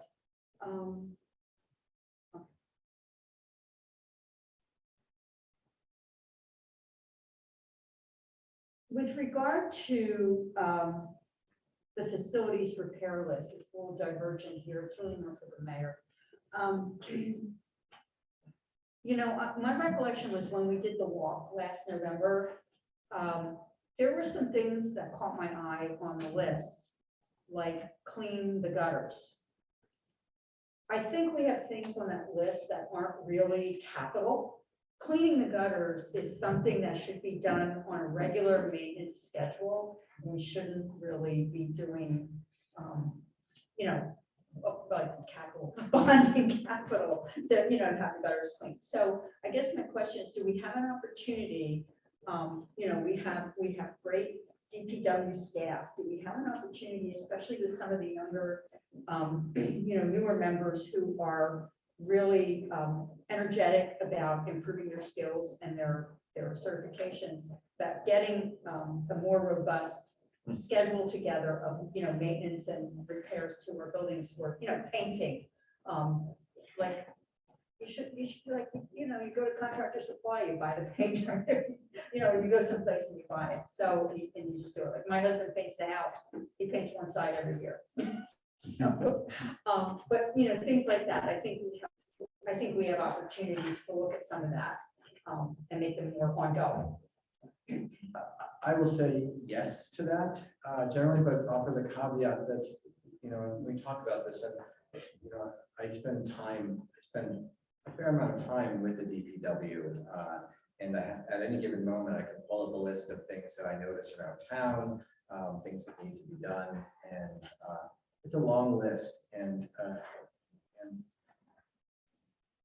talk about sort of squeezing blood from a stone. I think it's a challenge, quite honestly, to expect a crew of 7 people to pick up all the trash, all the recycling, all the bags of leaves all around town, to paint the crosswalks, to replace the signs, to do everything else that needs to be done. I think that could there be efficiencies, and could we, I do give them projects, and to the extent that I'd like to see a lot more done. I'm just not sure it's realistic without increasing the staff levels, honestly. I'm happy to have a conversation. I'm happy to work with the council on this and to talk to the director. But there really is, I think, a question of resources and the amount of work that they're doing. Even with farming out the mowing last year, there's still a lot of mowing the DPW does, right? They still do all the triangles on on the state roads, and so there's more than. I honestly think that there's more than enough work for them to do in the average day. It made, I had on my list, paint slow on Highland Avenue, and it was there, at the corner down by, and it was there for 6 months before they finally got to it, right? And I don't think it's because they just didn't do it. I think it's because, they're prioritizing things. You think about cleaning up the storm drains, you think about all the maintenance that they have to do, the drains behind the other field, all of this stuff really it takes a lot of time.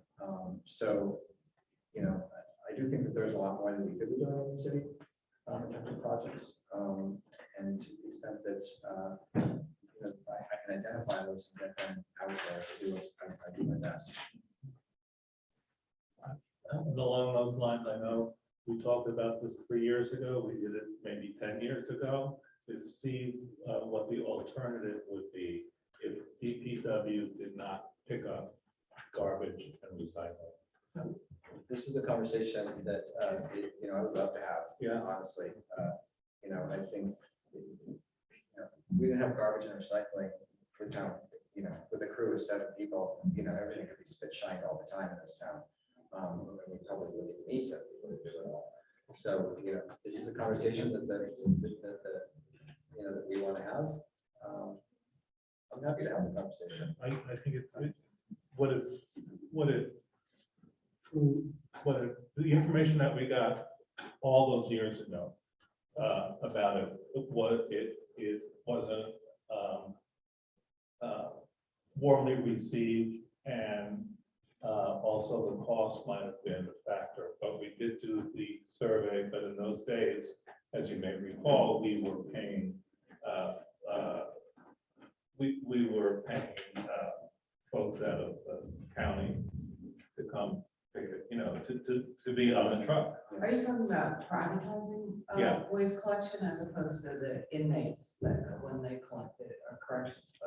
Now I'm talking about. Right, but that was the situation before, and that's a lot of the, I guess too, a lot of the costs, when you look at the cost of, I might be saying the unsaid, of the public works increase in the cost was that we now have employees full-time collecting the garbage, whereas before we did have inmates who were paid and compensated by DOC to do that work. I guess they were from the county rather. Yeah. From the county, Yeah. yeah. So there was, And they were, Start changing charges. Paid whatever the minimum wage. you know, in the apples and oranges, I guess, at that time when it was considered were different than the apples and oranges we're looking at today. Yeah.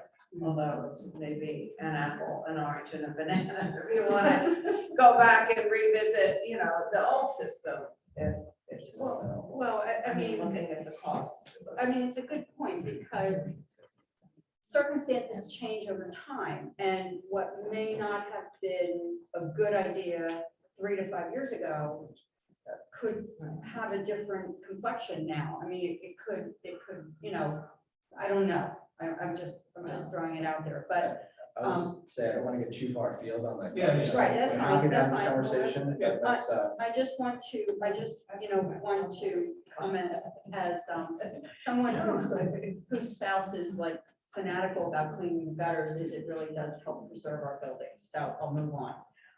The only other question I have for Michael is with relation to the debt ceiling pending whatever. Is there any, and I understand the part about our payments being committed, so that's not discretionary on part of the federal government. Is there anything that could impact us adversely as a result of that debt ceiling, if there is a problem? So what I have my eye on is when the markets respond to panic. And because we are largely still in notes, how will make that impact our interest rate? That is the most reasonable near issue. Okay, But I think the markets will, when the markets respond, so will Congress, and then the decision we make thereafter. right. Okay, thank you. And the only other thing the last thing, I swear, it's the last thing, is I want to thank you, John, for giving us, keeping us, I guess, keeping us aware of the budget creep topic. I wrote it down and put it in quotes because I think if we, you know, if we just let things kind of go up onesie twosies a little bit year after year, we do wind up in this budget creep mode, and we want to keep our eye on that. And that's just, you know, my little soapbox thing. And I yield to the council, unless you want to. Okay. Michael and I have had an opportunity, as we have every year since he started, of trying to make sure there's no change in the couches at the time. And, you know, through Michael's guidance and expertise, he's was able, you know, with the then council and the current council, is to start to steer that ship that was ready to, you know, hit a iceberg through his suggestions and so and the accessibility that you've given all of us is greatly appreciated. And I think we're beginning to see the light a few years down. Doesn't, yeah, so that's a discussion that I've also had with Michael from time to time. Everyone's asked all the great questions. And, you know, I go last, which is fine, but the only thing I have to add is that you know, it's never easy to do what council does every year. It's not easy. And, you know, it inevitably basically, as it is now, it's going to raise taxes. Some of them are contractual that we have with outside, like the police, and also we could expect that the health, the change in the health amount of money, health, yeah, was really a big shock that it went up, that much so quickly, and will in the future as well. So, we're watching what's going on, not only here, but in the region. And the approach is very balanced, and the information is fingertip for most people, which is great. I do want to thank John for talking about the 250th anniversary, and also that Lambertville has a big tourist trade. It does, but it also has almost 4,000 citizens in it as well that approve of preserving our past. So, for the future, and the decisions that we make now will help preserve that. The buildings are what the buildings are at this point, and we'll have to make some tough choices. But as long as the process is transparent when we do this, and the public, understands why we do certain things with those buildings, and when we do them, it's part of our heritage, and I know how much you and your wife have worked to preserve it, and for many, many years, and that's, historic structures in this town is what really brought me into office, so I appreciate that. Thank you. Yeah, and thank you to the council, really, and for your remarks in particular, Council President. The budget is it's a heavy thing. It weighs on me, it weighs on all of us, I think, and we are mindful of it. I never want to get into a position, and I think there's some things that are always good to note. We don't, in the end, have a lot of discretion. I don't know what percentage of the budget is actually decided, that I can actually bring to the council in terms of a percentage that is kind of above what's already sort of fixed, right? So, and I'm happy to have that discussion. I'd be happy to do those numbers. For me, it is about the priorities. It is about the people. It's about being mindful, of how we live and the changes that are happening around us in the economy that are affecting our local budget, and our people, whether they're our employees or our taxpayers and constituents. So I appreciate all the work that this council's done, and whether it's Councilwoman Lambert calling me, to ask me some questions today, or really carrying your very insightful, intelligent questions that your level of the budget process is admittedly probably greater than mine in many ways. So I appreciate this council, and I appreciate your. Well, no, I'm not trying to lay it off, but I'm just trying to acknowledge that it's a joint effort here. And we're here this evening. We're going to be back next Thursday, kind of like a bad comedy routine, to do this. Hopefully not all over again, but whatever the public wants to understand, we're here to explain. And with that, I would bring this back to public comment again. So. Mayor, while public comes up. Christie texted me that the surplus number is $1,183,417. Thank you. You're Thank you, on. Christy. Can you say that again? Would anybody like to sacrifice a microphone? Actually, I will, I'll write it down. And now that we have that number, just one more second, we have that number, is like when we get into trouble, we use too much of the surplus and cannot repay it every year. And we've been through that cycle once. Yeah. I don't wanna Not, do yeah, that. we don't want to do that. Thank you so much. Judy Gleason, 86 North Union Street. Obviously, a lot has been talked about here in this last hour or so, and I really want to thank the members of council who spoke to specific points about the budget, and who spoke to specific questions, and who examined specific possibilities to change things.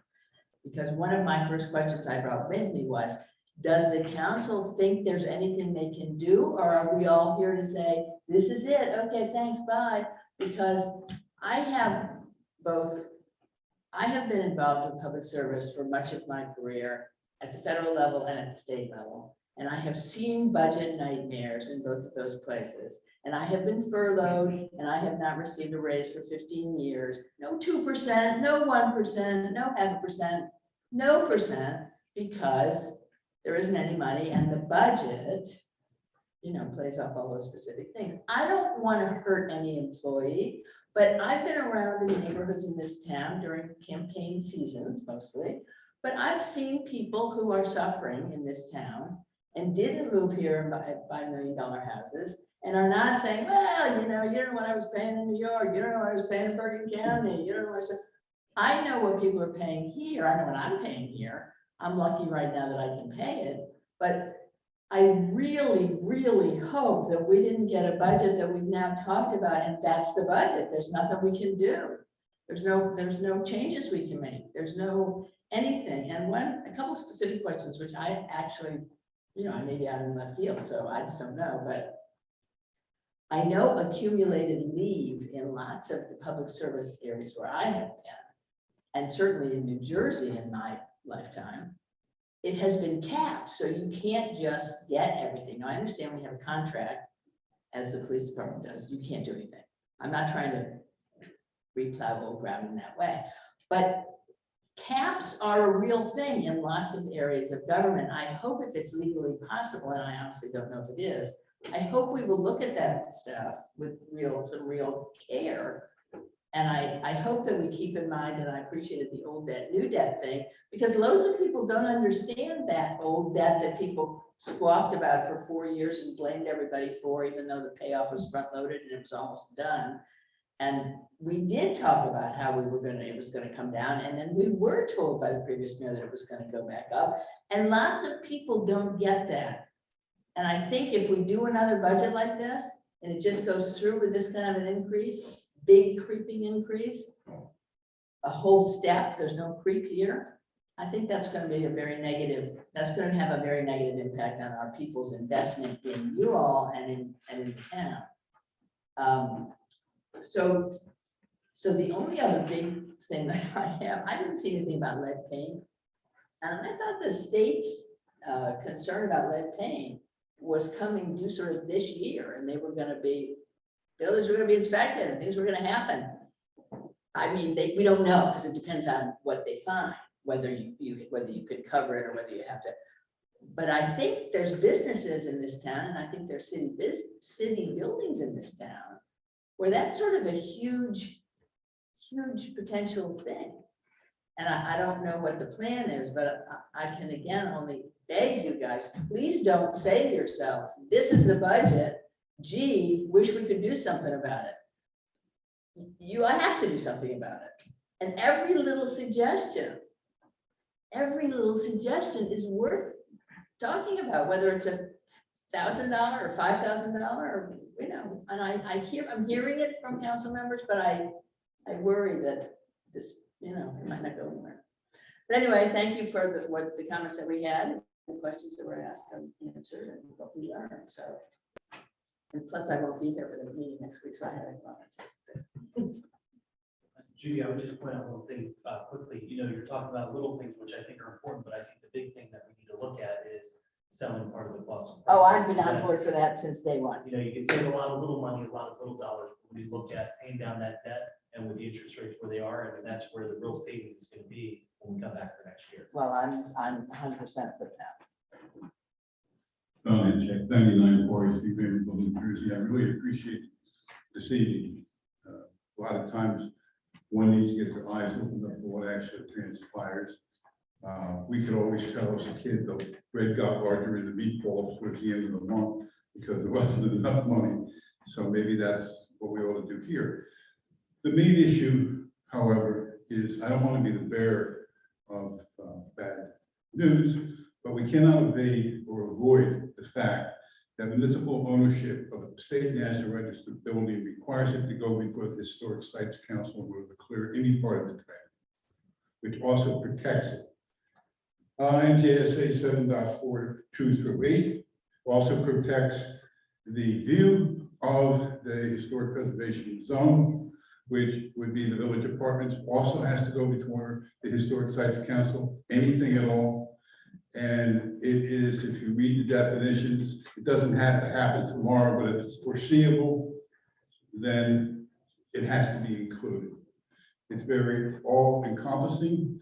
We do ourselves no favor by calling it the Clausen property, when the Holcomb Farm is on the state and national register, was there, always was there.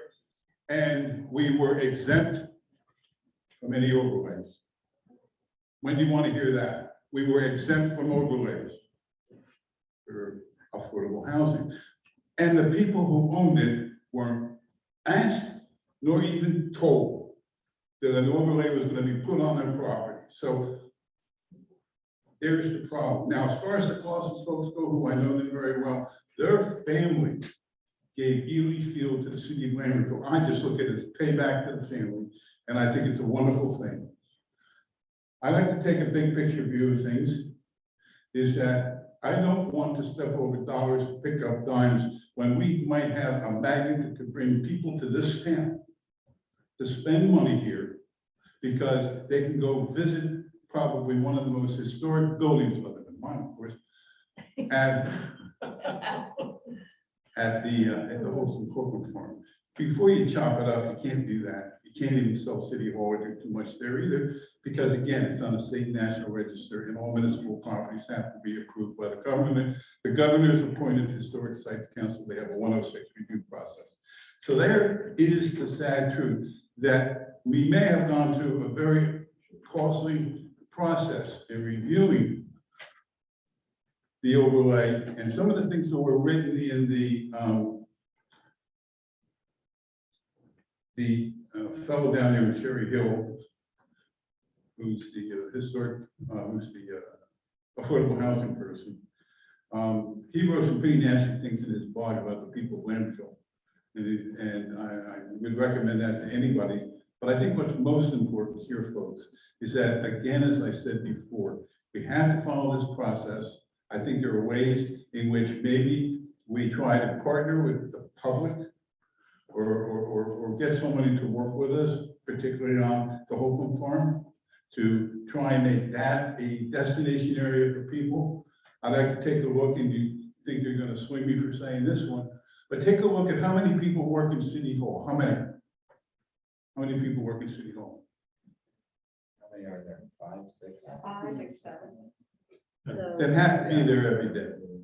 every day, Yeah. so then you 2, 3, 4, 5. I'll have a slight discussion off the record with a couple of you later on, because I have a suggestion on that one as well. And it may be a way to free up some money and to adequately lock down the Holcomb Farm. So we had a sledding on the right, the house in the middle. And I talked to a vendor who is a name brand seafood distributor. I don't know if he came to see you or not, Mayor. No, I didn't think he would. But he was very interested and knew the Holcomb Farm property because he had delivered to the farmstead. So basically, around here, he's branding known, and I'll give you that information. Maybe we should pursue development. But I do see strategic partnerships being put together with public as well as private money to try and move things ahead a bit. So, and if we don't come together with something, we can't be breaking up the family jewels and selling them when maybe there's another way to do it. So I again, at least I have a good handle on what here is to now, but I will tell anybody that I have to. And this is what my story is. My story is I was here at a time when we did not get tax increases because money was borrowed. You're just paying up for the money that was borrowed. You're paying the taxes that you didn't pay before, and now it's all even.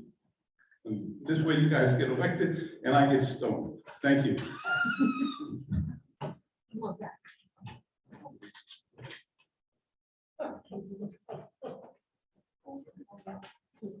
Oh, no, you don't. Go ahead. Okay.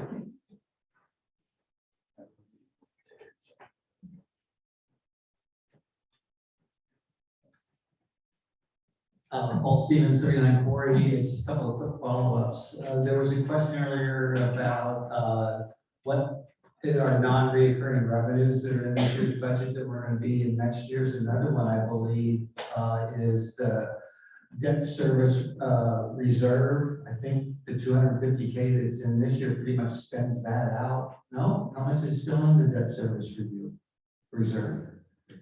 So the amount that's being taken in this year for debt service is based on premium we received this year. And it's going to be used for debt payments. We won't have the corresponding expense next year. And that reserve is being refilled to the level prior to this action. Okay. I stand corrected. Then I was also curious, so have we encumbered parts of the, I don't know what we're gonna call the property now, but what property we bought at the north end of town? Okay. Oakland Farm. But then no one will know what we're talking about. Yeah. I'm gonna say Oakland Farm, formerly known as the Boston property, for the next 18 months. We should just come up with a simple. Okay, well, have we formally encumbered parts of that property we can't do anything with?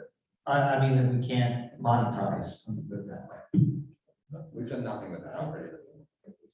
So we haven't taken any grants or anything else that have tied up the That was the majority? concern that I- the president I stated. I think we have encumbered the existing. He's saying something different than what I'm Yeah. hearing from you guys. No, there's a section of that property that is not in the Blue Acres realm. Green acre. Green Acres. Yeah. Yeah, the property, I guess your question is, yeah. the property- So my question is, We're okay to sell the pieces. not just those pieces, but if we decided we wanted to expand the amount. Because I know if we take money, then in perpetuity, we can't do anything with it. But if we wanted, for some reason, because we weren't gonna get as much money as we thought we were gonna get from these various sources, that we could, maybe it made sense to expand that area. No, we've not done it. The fact that council passed a resolution at the last meeting, we will be moving forward with preservation as it's already delineated on the maps. So we will be moving forward with that, and that will restrict the Okay, then- uses for the land, yes. But we haven't yet, but we will. We haven't yet, but the plan is, I've already started the process with the attorney to move forward in that way.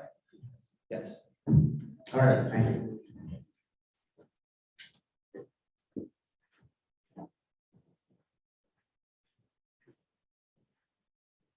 I'll try to be brief. They had a long night. Jeff Tittle, 33 Wilson Street. The confusion is that there are two Holcombs. John Holcomb is the Holcomb Gypsum House, and Richard Holcomb is this.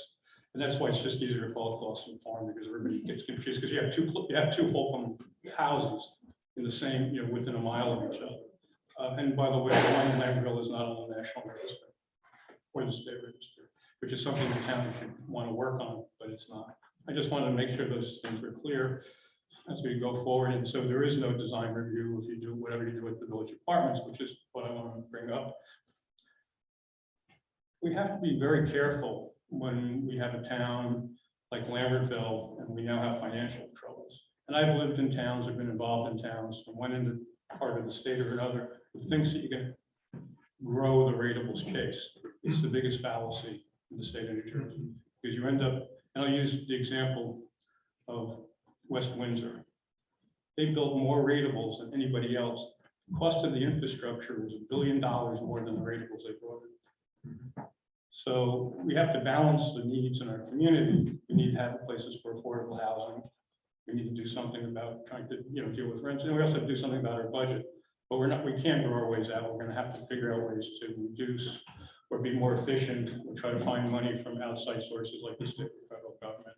And I just wanted to kind of leave you with that, because I think it's kind of critical that once you start building, you end up having to pay $20,000 per school kid. You have to put in new traffic lights that, people don't realize how expensive the traffic light is. It's about $1.5 million tonight, plus $50,000 a year in electric. And so you end up or expanding or fixing a sewer plant, and onward and onward. So, we have a limited budget in this town, but we also have a lot of people. And I think one of the things we should think about is trying to tap into the creativeness of the people in this town to come up with ways of either efficiency or ways of raising income for the town, because I think we have a lot of brains in this town that can do things. And we take this town for granted, but it's a very special place. And I think we have the kind of people that could actually help, and we can help figure out ways of growing our economy without hurting the environment, but also dealing with some of the bigger issues that are facing us. For instance, though, bonding is going to go down, it's going to go back up across the farm, and how much we can shave off that bond, we'll have to find out. But we also have bigger challenges with flooding and other things ahead of us, and to start trying to plan some of those things and to see how much that's going to cost and where we could possibly get revenue from the federal government and the state government, because that becomes important as well. We have to face those challenges, but I think we also can meet those challenges because we have the people and the talent in this community and the people who love this community to get things done. So thank you, and thank you for your wonderful work tonight. I know you got a lot ahead of you, and thank you. Which Holcomb is, what's this Holcomb's first name? Well, John is The farm. yeah. John. Richard was a town. Yeah. Hi, Mike Mensch, 25 Ferry Street. I was dismayed when I saw that 8.5% tax rate increase. But I was more dismayed when I learned that it's our 5-year average, essentially. So for 5 years, we're instituting an 8% plus tax rate increase. We're harming our longtime residents, folks on fixed income, renters, big time. 8% a year for 5 years in a running is a big number.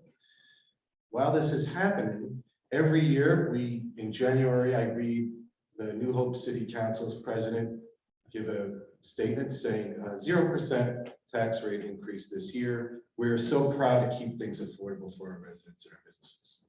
Every year, a month or so after that, Hunterdon County, one of the commissioners, gives a similar statement.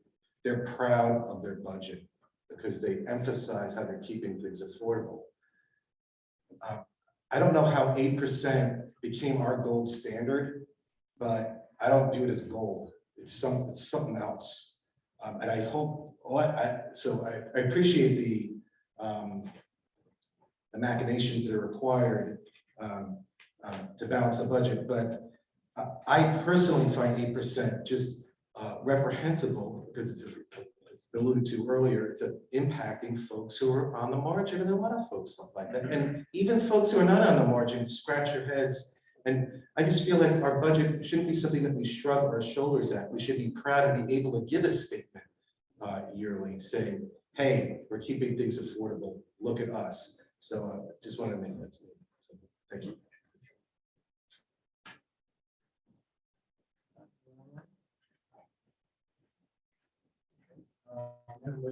Close the public comment period, please. So moved. Second.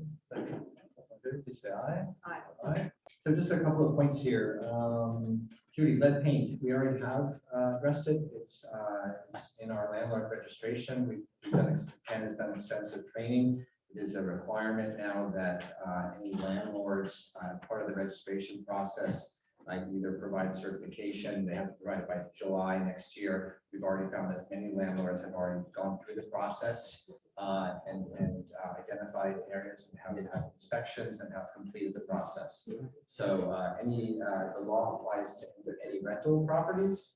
I don't know that it applies to commercial properties. I don't know if you know about that.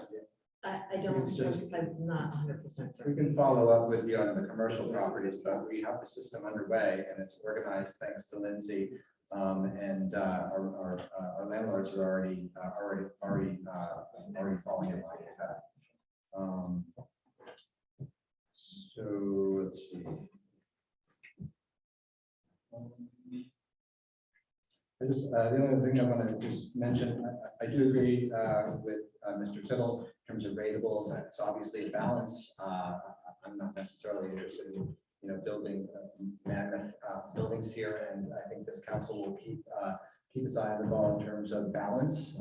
What's the value of a ratable versus the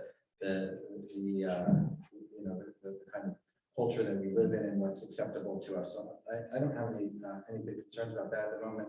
And I would also just note that, you know, we have been awarded through the DEP a resilience planner. I had our first meeting with the DEP to discuss that today. I'll be talking a lot about this in the coming months. By January of next year, we will have a consultant available to us for probably up to 2 years to help us with all kinds of resilience planning for everything from land use to stormwater management to, you know, looking across the board. So this is a big get for Lambertville. I'm very proud that we brought this planner coming our way. And we'll be talking a lot about it in the months ahead. I think it's going to add a tremendous amount of value to the conversation. We're going to look at the master plan. We're going to really dig in with this plan, and I think it's going to have a lot of value. So we just note that as well. Just lastly, the Holcomb House, you know, I've had some conversations with the Historical Society, who is interested in either partnering with the city or helping us, at a minimum, helping us get that property onto the National Historic Register. So that will probably be in process fairly soon, I think. And that's all I have to say. Is there any closing remarks from anybody on the council? Hearing none, I would ask for a motion to adjourn. So moved. All in favor, please say aye. Aye. Thank you again, everyone, for coming, for your questions and your comments. Michael, thank you very much. Christy and Sue, thanks for being here tonight.